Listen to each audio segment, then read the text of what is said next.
Matthieu 15, à partir du verset 1er. Alors des pharisiens et des scribes vinrent de Jérusalem auprès de Jésus. Donc des pharisiens et des scribes sont venus à Jésus. Et dirent, pourquoi tes disciples transgressent-ils la tradition des anciens? Pourquoi tes disciples transgressent-ils la tradition des anciens? Car ils ne se lavent pas les mains Car ils ne se lavent pas les mains quand ils prennent leur repas. quand ils prennent leur repas. Il leur répondit, Jésus maintenant va répondre aux pharisiens. et vous, les pharisiens, pourquoi transgressez-vous le commandement de Dieu au profit de votre tradition? pourquoi vous transgressez le commandement de Dieu au profit de votre tradition? Car Dieu a dit, honore ton père et ta mère. Honore ton père et ta mère. Et celui qui maudira son père ou sa celui qui va mère maudire son père et sa mère sera puni de mort. sera puni de Mort. mort.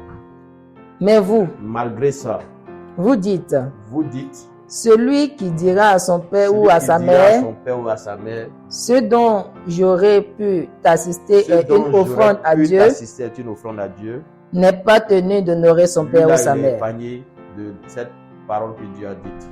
Vous annulez ainsi la parole de Dieu au profit de votre tradition. Donc vous annulez la parole de Dieu au profit de votre tradition. Arrête-toi là. Aujourd'hui, je vais parler de la tradition des anciens. En fait, c'est mon thème, la tradition des anciens. Pour essayer de comprendre, parce que Dieu, il y a depuis longtemps, je devais parler de ça, mais à force de parler de d'autres choses, je n'ai pas vraiment parlé de ça. Donc, on nous parle d'un contexte bien précis. Il y a des pharisiens qui sont venus à Jésus. Et quand ils viennent à Jésus, ils posent une question. On a remarqué que quand tes disciples mangent là, ils ne se lavent pas les mains. Mais quand on lit le texte, on aura l'impression que c'est nourriture. Non. La nourriture dont l'Écriture parle souvent, l'Écriture parle de la parole. Quand tes disciples viennent t'écouter là, pourquoi ils ne font pas comme les pharisiens là? Pourquoi ils ne portent pas les longs soutanes? Ils ne portent pas des longues chaînes? Pourquoi certains peut-être ne se voilent pas? Pourquoi certains ne s'habillent pas conformément à ce qui est écrit? On va comprendre plus tard pourquoi il dit que c'est plutôt la parole. Jésus dit, ok, vous parlez de la parole en récitant tous les versets que vous avez appris. Mais verset qui a été écrit là, tu dois honorer ton père et ta mère là. Pourquoi vous ne respectez pas ça? Donc vous préférez quoi? La tradition des anciens que la parole de Dieu. Puisque Dieu a donné un commandement à Moïse. C'est écrit, honore ton père et ta mère. Maintenant vous dites que c'est vrai, c'est écrit. Mais mon père et ma mère, c'est ceux qui sont dans mon assemblée. Donc si votre parent n'est pas croyant, alors vous n'êtes pas tenu de les assister. C'est ce que Jésus dit. Il dit, mais quand vous regardez ça, là, quand Dieu a dit, honore ton père et ta mère, il ne savait pas que ton papa, ta maman n'étaient pas croyants. Il ne savait pas ça. Dieu ne savait pas ça. Il savait, c'est écrit. Quand Dieu dit quelque chose, c'est qu'il le dit. Donc vous, parce qu'à la fois, il parle de père biologique, mais à la fois, il parle aussi des autres frères qui ne sont pas de ton assemblée. C'est ça. Parce que les gens sont gentils, la plupart du temps, ils accordent l'amour à ceux qui sont de leur assemblée qui ont la même vision. Ça, c'est pas Dieu. C'est pas Dieu. Ou j'aime quelqu'un qui est bon avec moi. C'est facile d'aimer quelqu'un qui soit bon avec moi. C'est facile. Il n'y a pas de force dedans. Hein? Quelqu'un qui te calomnie et puis tu l'aimes là. C'est là la spiritualité commence. Sinon, quelqu'un qui dit ton bon nom. Malgré ça, tu... Non, ce n'est pas la spiritualité. C'est ce que Jésus a expliqué ici. Et ça sert à quoi? De porter les soutanes, de prendre une grosse Bible, et puis de dire, réciter tous les versets, oh vous êtes méchants. C'est ce que Jésus disait. Maintenant, lisons encore la suite. On va voir ce qui... Hypocrite. Jésus dit hypocrite. Isaïe a bien prophétisé. C'est à cause de vous qu'Isaïe a parlé. Quand il a dit.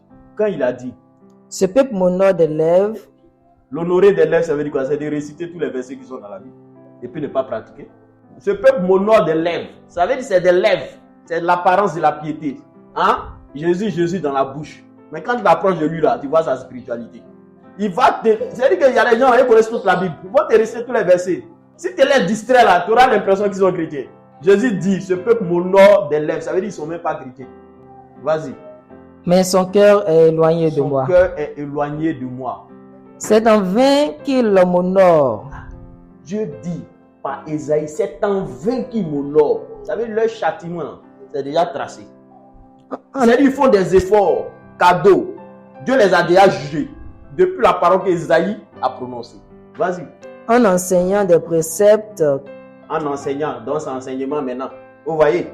Donc, il venait combattre l'enseignement de Jésus parce qu'on a l'impression que Jésus, lui, il appelle tout le monde à lui. Il s'unit à tout le monde. Donc, eux, ça les gêne au fait. Comment Jésus, lui, peut faire ça? Lui qui dit, il vient de la part de Dieu prêcher. Jésus dit, mais vous récitez toute la Bible, tous les versets. Hein, vous faites la loi aux gens, mais vous êtes méchants. Ça sert à quoi? Hein? Ça sert à quoi? Rien. Vas-y. Qui sont des commandements d'hommes. Qui sont des commandements d'hommes. Ayant appelé à lui la foule. Maintenant, Jésus va les choquer. Quand Jésus appelle la foule, là, comment la foule est habillée? C'est une question. Parce qu'on dit il appelait la foule, hein, ça veut dire que c'est une foule qui était là et puis lui les appelle. Il y avait tout type dedans. Il y avait brigands, il y avait bandits, il y avait menteurs, il y avait sales, il y avait tout et puis Jésus les appelle. C'est pour les choquer que Jésus a fait ça. Si t'es pharisien, ils allaient trier. Va me dire, toi, tu rentres pas ici. Dehors. Toi, tu as plutôt le long soutane. Rentre. Toi, entre. Toi, entre. Jésus, maintenant, pour les choquer, il appelle la foule. Est-ce que quand il appelle la foule, il était là, il avait parlé à la foule? Il avait dit à la foule comment la foule devait se comporter pour entrer dans la parole de Dieu. Il n'a pas dit ça. Donc, il appelle la foule. Donc, il y avait tout type de personnes. Des non-voilés, des voilés, en tout cas, tout type de personnes. Jésus les appelle maintenant. Venez. Venez, vous allez écouter la parole. Vas-y. Il lui dit. Jésus va dire maintenant à la foule. Écoutez. Écoutez. Et comprenez. Et comprenez. Donc, Jésus enseigne la foule. Il enseigne tout type de personnes. Il les a appelés et puis il commence à les enseigner. Or, les pharisiens disent, pour écouter la parole, il faut se purifier. Jésus dit, la parole, là, c'est accès à tout le monde. Sauf que quand la parole vient, la parole viendra pour changer la personne. C'est ça. Parce qu'on peut enseigner n'importe qui. On peut prendre une prostituée. L'objectif de la parole, c'est d'éduquer la prostituée jusqu'à ce qu'elle soit instruite, elle laisse. C'est ça. C'est ça. Mais les gens ont tendance à juger. D'avoir une foule va se rassembler, ils vont commencer à adorer Dieu. Comme toi, tu portes des longues soutanes. Il y a des conflits en toi, en fait. Il ne m'a choisi pas. À un moment donné, Dieu s'en fout de tout. Dieu a besoin des cœurs qui l'adorent. Peu importe la manière dont les gens l'adorent. Parce que Dieu, c'est un Père. Il instruit les gens au fur et à mesure. C'est ça. Avant, nous tous là, qui comprenaient les choses. Mais on a un jour là. Il y a un jour là, il y a un déclic qui a commencé. Et c'est là qu'on a commencé à comprendre la parole autrement. C'est ça. Mais notre temps d'ignorance là, est-ce que Dieu était contre nous? C'est son amour. L'amour de Dieu, c'est la patience. C'est de la même manière que quand un homme épouse une femme ou une femme et un homme sont ensemble. À un moment donné, quand Dieu vous unit, Dieu ne te garantit pas que ton mari actuellement il sera comme tu veux. Non, ou ta femme sera comme tu veux. Mais Dieu, quand il regarde dans le futur, là, il sait comment il va devenir. C'est à cause de ça qu'il prend des hommes, il les met ensemble. Mais l'autre va dire, mais j'ai épousé ma femme, actuellement il ne va pas. Dieu t'est menteur. Est-ce que tu peux me donner une femme qui fait ça? Est-ce que tu peux me donner une femme qui fait ça? Non, non, non, non, non. On n'a pas le même regard que Dieu. On n'a pas le même regard que Dieu. Dieu, c'est un Père qui est patient. Si Dieu veut rentrer en jugement à nous tous là, il va nous balayer de la terre. Il n'y a personne. On dit tous sont privés de la gloire de Dieu. Tous sont péchés, sont privés de la gloire de Dieu. N'est-ce pas? Ce n'est pas Christ qui nous a rachetés. Au moins nous tous, il y a quelque chose où Dieu n'aime pas. Donc il n'y a aucun homme sur la terre, sur cette terre-là, qui peut dire, quoi qu'il se sanctifie, il va appeler à Dieu, c'est faux. C'est parce que quand Dieu regarde Jésus, il y a certaines actions dans la vie des gens, il ne veut pas rentrer en jugement. Ce n'est pas ce qui entre dans la bouche qui souille l'homme. Jésus dit, ce n'est pas ce qui entre dans la bouche qui souille l'homme. Mais ce qui sort de la bouche, c'est ce qui souille l'homme. Okay. Donc la parole là, on peut l'écouter n'importe comment. L'objectif de la parole, c'est d'entrer pour que, à un moment donné, cette parole sort. Quand la parole qui sort là, c'est ça qui montre ton identité. Sinon, ce n'est pas le fait d'écouter une parole. Ce n'est pas ça. Tu peux écouter une parole sans changer. Mais face à une réaction, comment la parole te transforme? Comment tu agis avec cette parole? C'est ça l'objectif. Quand le Saint-Esprit là, nous parle, c'est quoi? C'est qu'à un moment donné, il prend les paroles de Jésus et puis il met en nous. Dans chaque situation, cette parole sort. C'est tout. C'est ça qu'on dit, Dieu parle à quelqu'un. C'est ça. Et dans chaque moment, Dieu fait sortir une parole. C'est le caractère de Jésus qui sort. Et souvent, il y a des actions. Si Jésus, souvent, mettons-nous, nous tous, quand on prie, on veut te ressembler, non? Mais souvent, face à une situation, on dit, mais si Jésus était là, comment il allait agir? Voici, Jésus n'a pas jugé, mais les pharisiens ont jugé la foule. Jésus appelle la foule et puis les enseigne. Vas-y, dis. Alors ses disciples s'approchèrent et lui dirent. Ses disciples vont s'approcher. Sais-tu que les pharisiens ont été scandalisés par des paroles qu'ils ont entendues? Parce que tu as appelé la foule, ils sont scandalisés, tu enseignes la foule, c'est comme si toi, tu es en train de remettre en cause tout ce qu'ils ont reçu. Jésus va répondre. Il répondit, toute plante que n'a pas plantée mon Père Céleste sera déracinée. N'a pas planté va être déracinée. Laissez-les, ce sont des aveugles qui conduisent des aveugles. Laissez-les, ce sont les aveugles qui conduisent des aveugles. On peut être dans une église ou dans une synagogue et être un aveugle. Et puis conduire aussi des aveugles. C'est ça. Et que tu viens, tu te places, tu dis tu es un bishop, archibishop, tu es un aveugle et tu conduis des aveugles. Parce que tu n'as rien compris de la spiritualité. Tu n'as rien compris que quand Jésus nous a appelés là, c'est pas pour réciter le verset, c'est d'enseigner sa pensée. Attends, bon, quand Jésus a appelé la foule là, et puis il dit ce n'est pas ce qui entre, qui suit, c'est ce qui sort là. Montrez-moi le verset où c'est écrit. Souvent, il y a les chrétiens de nos jours là. Et quand ils les regardent, moi, j'ai pitié d'eux. Ils n'ont qu'à me montrer le verset où c'est écrit. Verset. Si aujourd'hui, on dit c'est quel verset? C'est que Jésus devait citer Ésaïe numéro 2, ainsi. Non. Jésus dit ce n'est pas ce qui. Ça veut dire que les pharisiens, ils ont regardé leur Bible jusqu'en. Ils n'ont pas vu ça. Ils sont choqués. Mais Jésus relatait une pensée de Dieu. Ça veut dire que la pensée de Dieu, c'est dans son ensemble. Dieu, il faut le regarder dans son ensemble. Pour regarder ce qu'il veut véhiculer. Si c'était ce qui entrait, qui souillait là, est-ce que Dieu allait nous appeler? Non, c'est pas ça. Mais c'est ce qui sort qui montre ton identité. Est-ce que c'est le fait de manger une parole quelque chose? Est-ce que c'est le fait de... C'est après ce que tu as fait la parole, c'est ça quelque chose? Vous vous sanctifiez. D'autres se sanctifient, ils font tout. Mais ils sont méchants. Ça ne sert à rien. Vous voyez? Ça ne sert à rien. Ce qu'il est en train de dire, ça ne sert à rien. Vas-y. Si on avait conduit un aveugle, ils tomberont tous deux dans une fosse. Oui, Pierre, prenant la parole, lui dit, explique-nous cette parabole. Pierre va essayer de comprendre. Moi, mais il ne comprend pas, moi, Pierre. Jésus va expliquer. Et Jésus dit, vous aussi, êtes-vous encore sans intelligence? Vous êtes comme eux sans intelligence. Ne comprenez-vous pas que tout ce qui entre dans la bouche va dans le ventre? Tout ce qui entre dans la bouche va où? Dans le ventre. Puis est rejeté dans les lieux secrets. Mais ce qui sort de la bouche vient du cœur. Et c'est ce qui suit l'homme. Car c'est du cœur que viennent les mauvaises pensées. Donc pour voir quelqu'un et pour comprendre quelqu'un, pour savoir l'identité spirituelle de quelqu'un, il faut voir ce qui sort de sa bouche. Ce qui sort de sa bouche. Ce n'est pas ce qui entre. Tu vois, quand les gens vont venir, vont dire je suis chrétien, vont venir ma soeur, vont dire Jésus. Nous tous on a Jésus dans notre bouche, n'est-ce pas? Mais comment tu fais pour déterminer? On dit c'est ce qui sort. Donc si quelqu'un est quelque part à parler mal de toi, il faut savoir que c'est quelque chose que la personne faisait même dans son cœur. C'est Dieu qui a fait que c'est sorti. C'est ça. C'est Dieu qui a fait que c'est sorti. Donc à un moment donné, quand tu vois des groupes religieux, ils commencent à combattre certaines actions, c'est que sachez que même eux-mêmes là, ils sont comme les pharisiens, Dieu n'était pas eux. Mais comme ils avaient dit Jésus, comme ils ont parlé du Saint-Esprit, toi tu ne savais pas. C'est ton ignorance qui t'a mis un jour d'aller prier eux. Mais par la grâce de Dieu, le Saint-Esprit les a livrés au scandale. Et quand le Saint-Esprit les a livrés, ils ont fait sortir des paroles. Tu connais leur identité. Un aveugle ne peut pas être conduit par un aveugle. Donc quand c'est comment, tu fais comment? Tu fuis. Ça c'est la pensée de Dieu. Vas-y. Car c'est du cœur que viennent les mauvaises pensées. C'est du cœur que viennent les mauvaises pensées. Les meurtres. Les meurtres viennent du cœur. Les adultères. Les adultères viennent du cœur. Les impudicités. L'impudicité vient du cœur. Les vols. Le vol vient du cœur. Les faux témoignages. Faux témoignages viennent du cœur. Les calomnies. Les calomnies viennent du cœur. Voilà les choses qui souillent l'homme. Voici ce qui souille l'homme. Mais manger sans s'être lavé les mains. Écoutez la parole là, dans n'importe quel état là, ce n'est pas ça. Cela mais ne si souille point quelqu'un l'homme. écoute la parole et que dans ces éléments ne sont pas en lui, moi Jésus je l'agrée. Les autres vont regarder la Bible. Ils vont interpréter la Bible avec leur intelligence. Mais moi, je sais ce qui est dans leur cœur. Je sais ce qui est dans leur pensée. Je sais. Ou bien, ce n'est pas Dieu qui connaît nos pensées. Et nous, on peut connaître les pensées des gens. On ne peut pas. Si le Saint-Esprit ne peut pas parler des pensées des gens, tu ne peux pas connaître. Quelqu'un va venir, va danser, va tourner. La dame là, elle est zélée. Elle va te laisser influencer. Elle va venir te faire les offrandes. Ma fille, elle est bien. Elle ne me reste pas influencée par quelqu'un, quoi. Jamais. Jamais. Il vient, Dieu même me parle. Laisse-moi influencer par ça. L'apparence de la piété. Et il y a beaucoup d'églises qui sont tombées à cause de l'apparence de la piété. Et souvent, les sorciers sont des grands danseurs à l'église.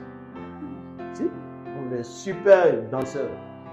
C'est-à-dire qu'au point même toi, même si tu ne fais pas attention, tu risques de ne pas voir. C'est ça. Jésus dit, ce n'est pas la manière dont on vient dans sa présence, mais c'est l'écoute. Jésus n'a pas dit que c'est mauvais, que c'est le fait que ce que les pharisiens disent, que ce n'était pas bon. Ce n'est pas ça la pensée de Jésus. Il n'a pas dit qu'on doit se plaquer. Il n'a pas dit ces choses. Non, Jésus dit, il était en train de faire savoir aux pharisiens que eux jugent d'un jugement que eux-mêmes, ils sont loin d'atteindre même la perfection. C'est pas ça. C'est pas le regard. Ce n'est pas ça. Jésus veut qu'on vienne dans sa présence à la fois en étant purifié, mais en ayant aussi le cœur purifié. C'est ça. Vas-y. Jésus étant parti de là. Jésus va partir de là. Se retira dans le territoire de Tyr et de Sidon. Oui, il va à Sidon, Tyr. Et voici une femme cananéenne. Il y a une femme cananéenne qui est venue. Qui venait de ses contrées. Qui venait de ses contrées. Lui cria. La femme va crier. Aie pitié de moi, Seigneur. Aie pitié de moi, Seigneur.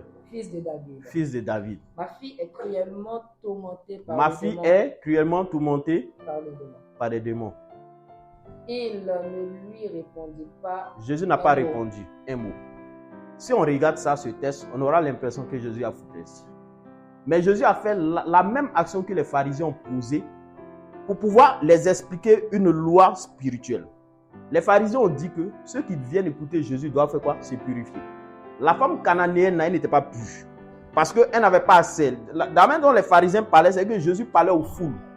Eux, en réalité, Jésus devait parler quoi? Aux juifs. Il devait parler à ceux que Dieu avait fait alliance. Donc pour les pharisiens, n'importe qui ne doit pas écouter la parole de Dieu.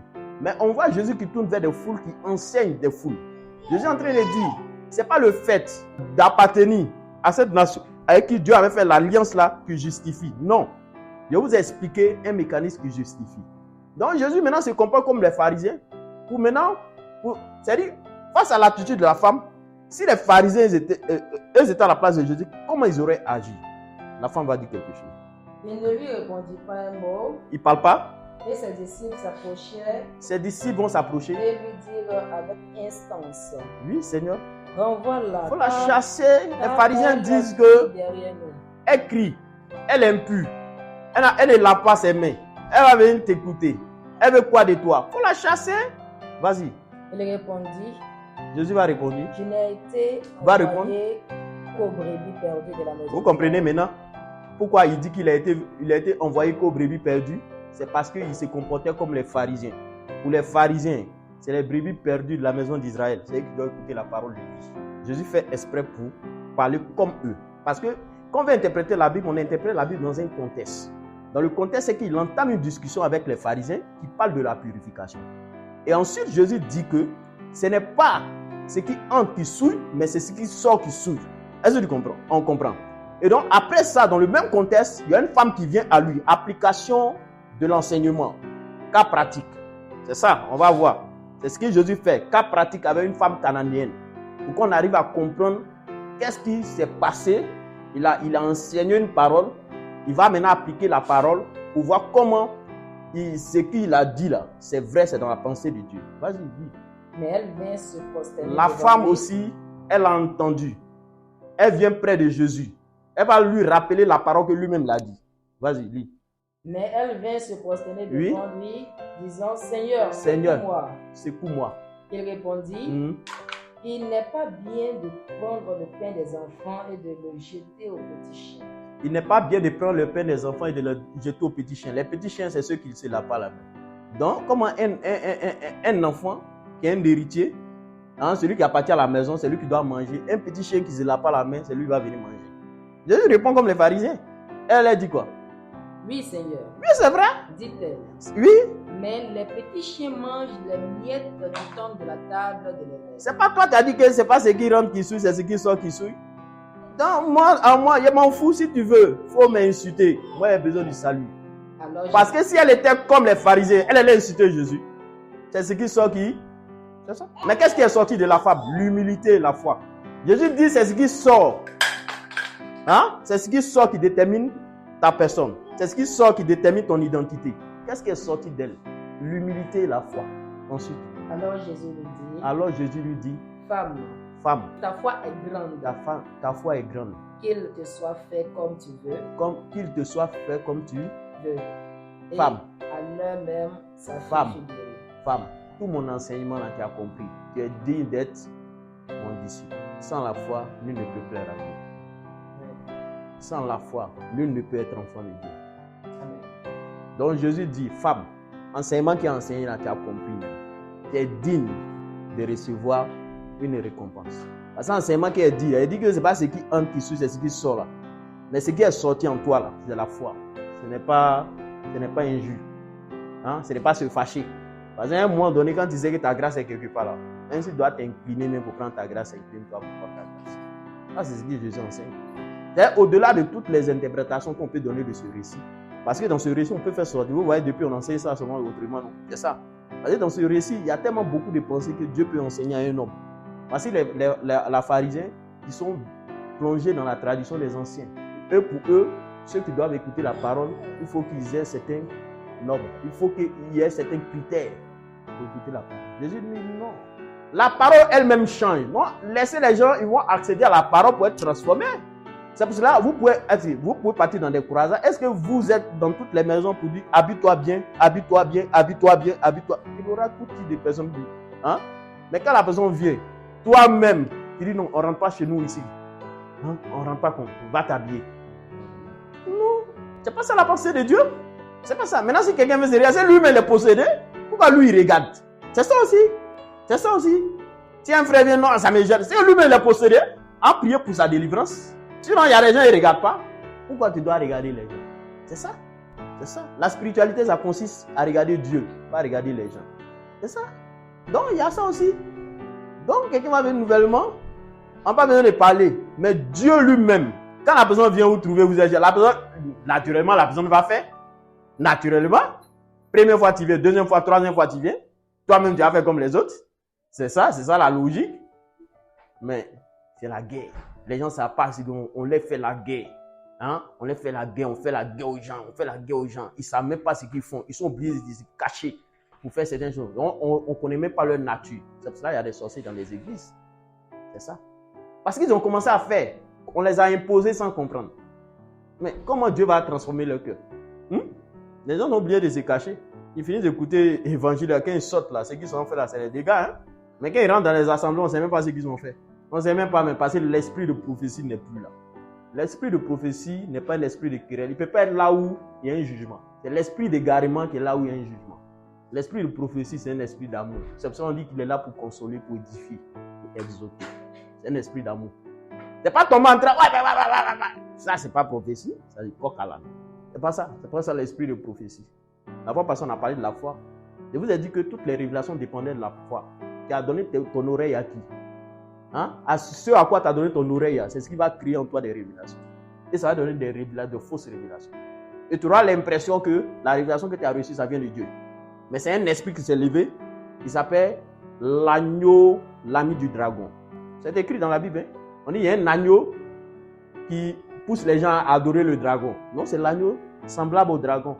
C'est lui qui est là, il tourne dans les églises comme le Saint-Esprit. C'est ça. Ça sert à quoi de ne pas être comme Jésus? Jésus dit qu'il va venir chercher son église. Il n'a pas dit qu'il va venir chercher une église, une assemblée. Il dit je viens chercher mon église. Et Jésus a donné les éléments qui caractérisent ses disciples. Les disciples, ils n'ont pas fait église. Ils ont fait une école, ils ont formé. Ils ont formé des gens qui ont épousé la doctrine de Christ. Des gens qui ont fait comme Christ. Et puis les gens leur ont dit ceux-là sont les chrétiens. Ce n'est pas une église. Ce n'est pas ça que Jésus a fait. Il est venu former des gens pour être comme lui. La Bible le dit. Dieu nous a prédestinés à être semblables à Christ. Mais si tu n'es pas semblable à Christ, que tu n'es pas comme Jésus, ça ne sert à rien. Si tu veux, il faut prier pendant des heures. Si tu veux, il faut prier en langue. Blague-toi. Parler en langue, là, c'est pour tout le monde. Blague-toi. Tout le monde a accès à ça.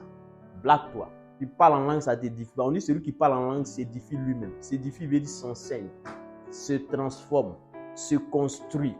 Mais d'autres parlent en langue. Ils ne sont pas édifiés. Est-ce que c'est le parler en langue? C'est une répétition, orale de répétition. On écoute les gens, on répète. Comment tu peux t'édifier? Tu parles en langue, tu es méchant. Tu t'édifies comment? Or, parler en langue, on dit c'est s'édifier. tu prophétises, tu es méchant. L'esprit de prophétie était l'esprit d'amour. Ça sert à quoi de prophétiser? Et souvent, ça vous choque. Vous prophétisez et souvent la prophétie n'arrive pas. Ça vous choque. Pourquoi? L'esprit de prophétie, l'accomplissement de l'esprit de prophétie est soumis à quelqu'un qui a le caractère de Christ. Amen. C'est ça. C'est ça. C'est soumis à quelqu'un qui a le caractère de Christ. Il n'a pas besoin de dire Dieu m'a parlé. Il déclare des paroles sur toi, ça arrive. Pourquoi? Voyez-y comme Jésus. Vous avez vu, Jésus va déclarer des paroles, il va taper poteau. Non? Jamais. Non, ce sont ces éléments-là que Dieu veut construire. C'est ce qu'il veut trouver dans les gens. Si dans ces assemblées pour venir prendre l'argent, offrande là, Dieu n'a pas besoin de ça. Moi, il dit, un Dieu a enseigné sur l'offrande. Mais il sait que comme Dieu a commencé à faire les choses en partie, il sait que les gens vont venir. Il a dit, chez moi ici, on ne met pas offrande d'abord. Si tu viens qu'il ne te connaît pas, il ne connaît pas ta vie, il ne faut pas m'offrande. Il a dit, non, chez moi, là, on ne met pas offrande. Moi, j'ai besoin d'abord de ta vie. Christ a besoin, c'est toi l'offrande que moi, je vais présenter à Dieu. Ce n'est pas ton argent. C'est ça le problème. C'est toi l'offrande que moi, je vais présenter à Dieu. Pas besoin de ton argent. J'ai besoin de toi, ta vie. J'ai besoin de toi, ta vie. Parce que c'est que celui qui m'envoie a besoin de ta vie. Pas besoin. C'est pas ça. Les gens ont peur. Ils ont peur de prier pour les gens pour que les gens transforment. Parce qu'ils se disent que les gens ont parti. Ils n'auront pas à manger. Mais celui qui m'a envoyé là, parce que lui, il n'est pas fidèle pour me donner à manger. Il est fidèle pour me donner à manger. À prier pour les gens, nous ont donné des bananes pourries. Est-ce que ça nous fait mal? Ça nous fait pas mal. Yes. Ça nous fait pas mal. C'est là que les gens ont compris que l'enseignement que Dieu a dit sur l'offrande de Caïn, ce n'était pas chose. Vous voyez, c'est ça la vie. Et ça là, c'est bon, ça construit. Donc, c'est pas le verset. Dieu a besoin de notre vie. Dieu a besoin de notre vie. Et c'est pour cela, à un moment donné, quand Dieu commence avec un groupe, il y a certaines personnes, ils se construisent d'abord un caractère. Quand le caractère a changé, c'est les personnes qui sont investies dedans. Les autres, quand ils viennent, c'est qu'on a besoin d'eux, c'est leur vie d'abord. Leur vie, quand ils changent, si tu changes maintenant ton offrande agréable à Dieu, mais Dieu, c'est pas lui qui a dit que si tu veux mettre une offrande, va te réconcilier à ton frère. C'est pas lui qui a dit ces paroles. Ça veut dire qu'il n'a pas besoin de l'argent de quelqu'un. Il n'a pas besoin des choses de quelqu'un. Il a besoin de notre vie. C'est ça que Dieu va venir chercher. Dieu veut que dans des familles, des gens se réunissent, prient, l'adorent. Et dans des familles, il y ait l'amour. C'est ce que Dieu veut. C'est ça que Dieu recherche. Sur la terre, là, s'il y a un peuple. Vous n'avez pas vu Corneille? Attends, c'est Corneille qui est parti vers Dieu ou c'est Dieu qui s'est déplacé pour aller vers Corneille? Donc Dieu se déplace pour aller sauver les gens. Ou bien vous ne comprenez pas. Il y a des gens qui cherchent Dieu, Dieu ne vient pas. Il y a des gens, Dieu se déplace de son trône pour venir les sauver. Corneille était bon, la Bible dit qu'il faisait quoi? Le témoignage, qui rendait le témoignage? Les autres, même les pharisiens, rendaient témoignage de Corneille. Mais Corneille, c'est qui? Il est le grand-père de qui? Des non-juifs. C'est le premier non-juif. Si on rentre dans cette dimension, quand Jésus est mort et puis ressuscité là, c'est le premier non-juif qui a été sauvé. Lisez bien l'écriture. Corneille, on dit qu'il faisait l'aumône et il priait. Les pharisiens ont dit que Corneille n'est pas juif. Donc Corneille n'a pas accès. Il ne doit pas... Attends. C'est grosse Bible là qui fait qu'on est enfant de Dieu. Ou c'est ce que Dieu dit. Dieu se déplace. Il envoie des gens aller vers Corneille. Ils vont sauver Corneille. Les chrétiens de nos jours disent, souvent des gens qui sont bons, bien, Dieu a un bon témoignage d'eux. Il dit, si tu ne viens pas dans l'église, tu ne seras pas sauvé. Toi-même, tu n'es pas sauvé qu'un pharisien. Parce que les pharisiens, ils ont reçu l'évangile. On les a prêché l'évangile pour qu'ils soient sauvés. Ce n'est pas une assemblée. En fait, les gens trouvent une estime supérieure d'eux. Une estime croyant qu'ils sont avec Dieu. Une estime croyant que Dieu est dans leur église. La notion de Dieu, là, c'est dans toutes les civilisations. Mais la notion du vrai Dieu, là, il n'est pas dans toutes les civilisations. C'est ça. Nous tous, dans notre ethnie, on a un Dieu, non? Dans notre tribu, on a des dieux, non? Non, la notion de Dieu, ce n'est pas étranger à un humain. C'est partout. Mais le véritable Dieu, là, il est étranger aux humains. Il n'est pas partout. C'est lui qui se déplace souvent, il fallait sauver ceux qui l'agréent. Il faut lire la suite. Jésus quitta ces lieux. Jésus maintenant va quitter ces lieux. Et vint près de la mer de Galilée. Jésus vient près de la mer de Galilée. Étant monté sur la montagne. Il va monter sur une montagne. Et il s'y assit. Jésus s'assoit. Alors s'approcha de lui une grande foule. La foule va vers Jésus maintenant. Une foule grande, une foule nombreuse. Vas-y. Ayant avec elle des boiteux. La foule vient avec qui? Des boiteux, des aveugles, des muets, des estropiés et beaucoup d'autres malades. On ne peut pas citer, mais tout type de maladie venait à lui. On les mit à ses pieds. On met les malades à ses pieds. Et il les guérit. D'abord, il les guérit. On n'a pas dit il pria et qu'il soit guéri. Il est guéri. Pour que le mot il est guéri s'accomplisse à ta vie, il faut être comme Jésus.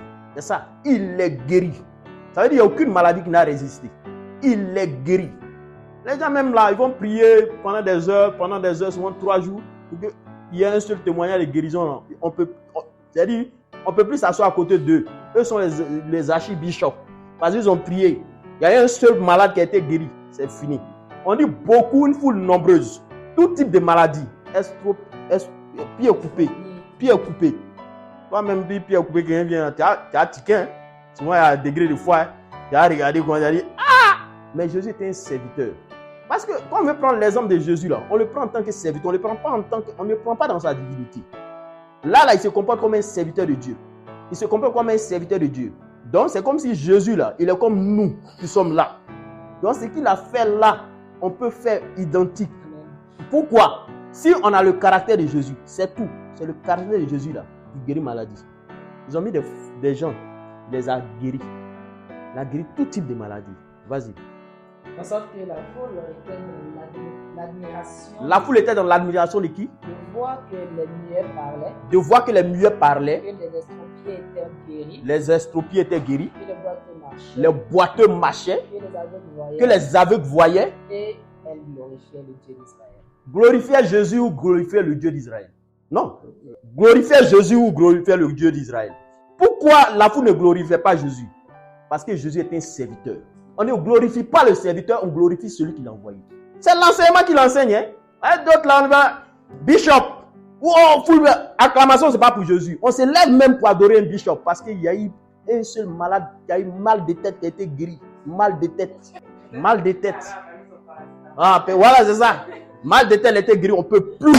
C'est-à-dire que lui là, c'est-à-dire lui-même n'est pas camarade, il est au-delà de Dieu même. Que de personnalité, on s'est levé pour l'adorer, on s'est levé pour l'acclamer, on s'est levé pour glorifier. À cause de quoi? Lui, on glorifie le Dieu qui l'a envoyé. C'est une manière de qui nous envoie nous. Nous, c'est Jésus. Donc, nous, quand on va faire des miracles, on glorifie Jésus parce que c'est lui qui nous a envoyé. C'est comme ça. Jésus, c'est Dieu qui l'a envoyé. Donc, il nous enseigne pour dire qu'on glorifie celui qui t'a envoyé. Celui qui t'a envoyé, c'est lui qu'on le glorifie. Donc, tu vas de la part de quelqu'un. Donc, la gloire revient à celui qui t'a envoyé. Ce n'est pas à toi, tu es juste un instrument. Tu es juste un instrument. Ouais, c'est des choses qu'on doit comprendre. Tu es juste un instrument. La gloire revient à celui qui t'a envoyé. On glorifiait Jésus. Vas-y, lis. Jésus ayant appelé ses disciples dit. Jésus appelle maintenant ses disciples et puis il va dire. Je suis ému de compassion pour cette foule. Moi, je suis ému de compassion pour cette foule. Ensuite. Là, voilà 3 jours qu'ils sont faits de moi. La foule est venue 3 jours dans sa présence. Et ils n'ont rien à manger. Ils n'ont rien à manger. Je ne veux pas les renvoyer à jeun. Je ne veux pas renvoyer la foule. Je ne veux pas me séparer de la foule à jeun. De peur que les forces ne leur manquent en chemin. Un berger là, un serviteur de Dieu, il est caractérisé par ça là aussi. Parce que souvent, on veut servir. Qui cherchait à manger aux autres? C'est la foule qui cherchait à manger à Jésus qui a prêché? Ou c'est le Jésus qui a prêché qui donnait à manger à la foule? Voilà. Donc c'est celui qui prêche Jésus là, c'est lui qui donne à manger. Ce n'est pas ceux qui écoutent qui donnent à manger. Le berger là, c'est comment il se comporte. C'est ça, c'est le cœur du berger. C'est ça le cœur du berger. Parce que ce n'est pas les offrandes qui l'intéressent. C'est d'abord la vie de ces personnes qui l'intéressent. C'est pour cela, même dans leur vie, pour qu'ils aillent à la maison, Jésus entre dedans pour essayer de voir comment ils se comportent à la maison, comment ils vivent à la maison. En fait, c'est quelque chose qui l'inquiète. Ça veut dire qu'il prenait nouvelle de ces personnes, que ce soit dans la prière, mais que ce soit physique. Jésus essayait de voir comment ces personnes vivent. Ça l'intéresse. Arriver à la maison, là, ça l'intéresse. Si la personne a mangé, que la personne est arrivée, qu'il n'a pas, au moins il a mangé. Mais vous allez voir, malgré qu'il n'a pas, qu'est-ce qui s'est passé? Allons-y. Les disciples dirent. Les disciples. Comment nous procurer dans ce lieu désert assez de pain pour rassasier une seconde? Les disciples ont regardé la foule. Tiens, foule ça là, toi tu as nourri. Ah, toi tu as enlevé l'argent où? Jésus va répondre. Jésus leur demanda. Oui. Combien avez-vous de pain? Combien vous avez-vous? La quantité que vous avez là, c'est ça on a besoin. 7 répondit-il. Oui. Et quelques petits poissons. Petits poissons. Alors il fit asseoir La foule par terre. Ils se sont assis par terre. Prit les 7 pains et les poissons. Il prit 7 pains et les poissons. Et après avoir rendu grâce. Il rend grâce pour des petites choses. Il rend grâce pour des petites choses. Et après avoir rendu pour des petites choses, Dieu glorifie et il donne en quantité. C'est ça. Si pour des petites choses, tu ne peux pas rendre grâce à Dieu pour des petites choses, Dieu va faire quoi pour te donner beaucoup? Quoi? On ne se fout pas de Dieu. On ne se fout pas de Dieu, ce n'est pas un magicien. Dieu n'est pas un magicien. Si des petites choses, on ne peut pas rendre grâce à Dieu. C'est des grandes choses, tu vas rendre grâce à Dieu? Même pas.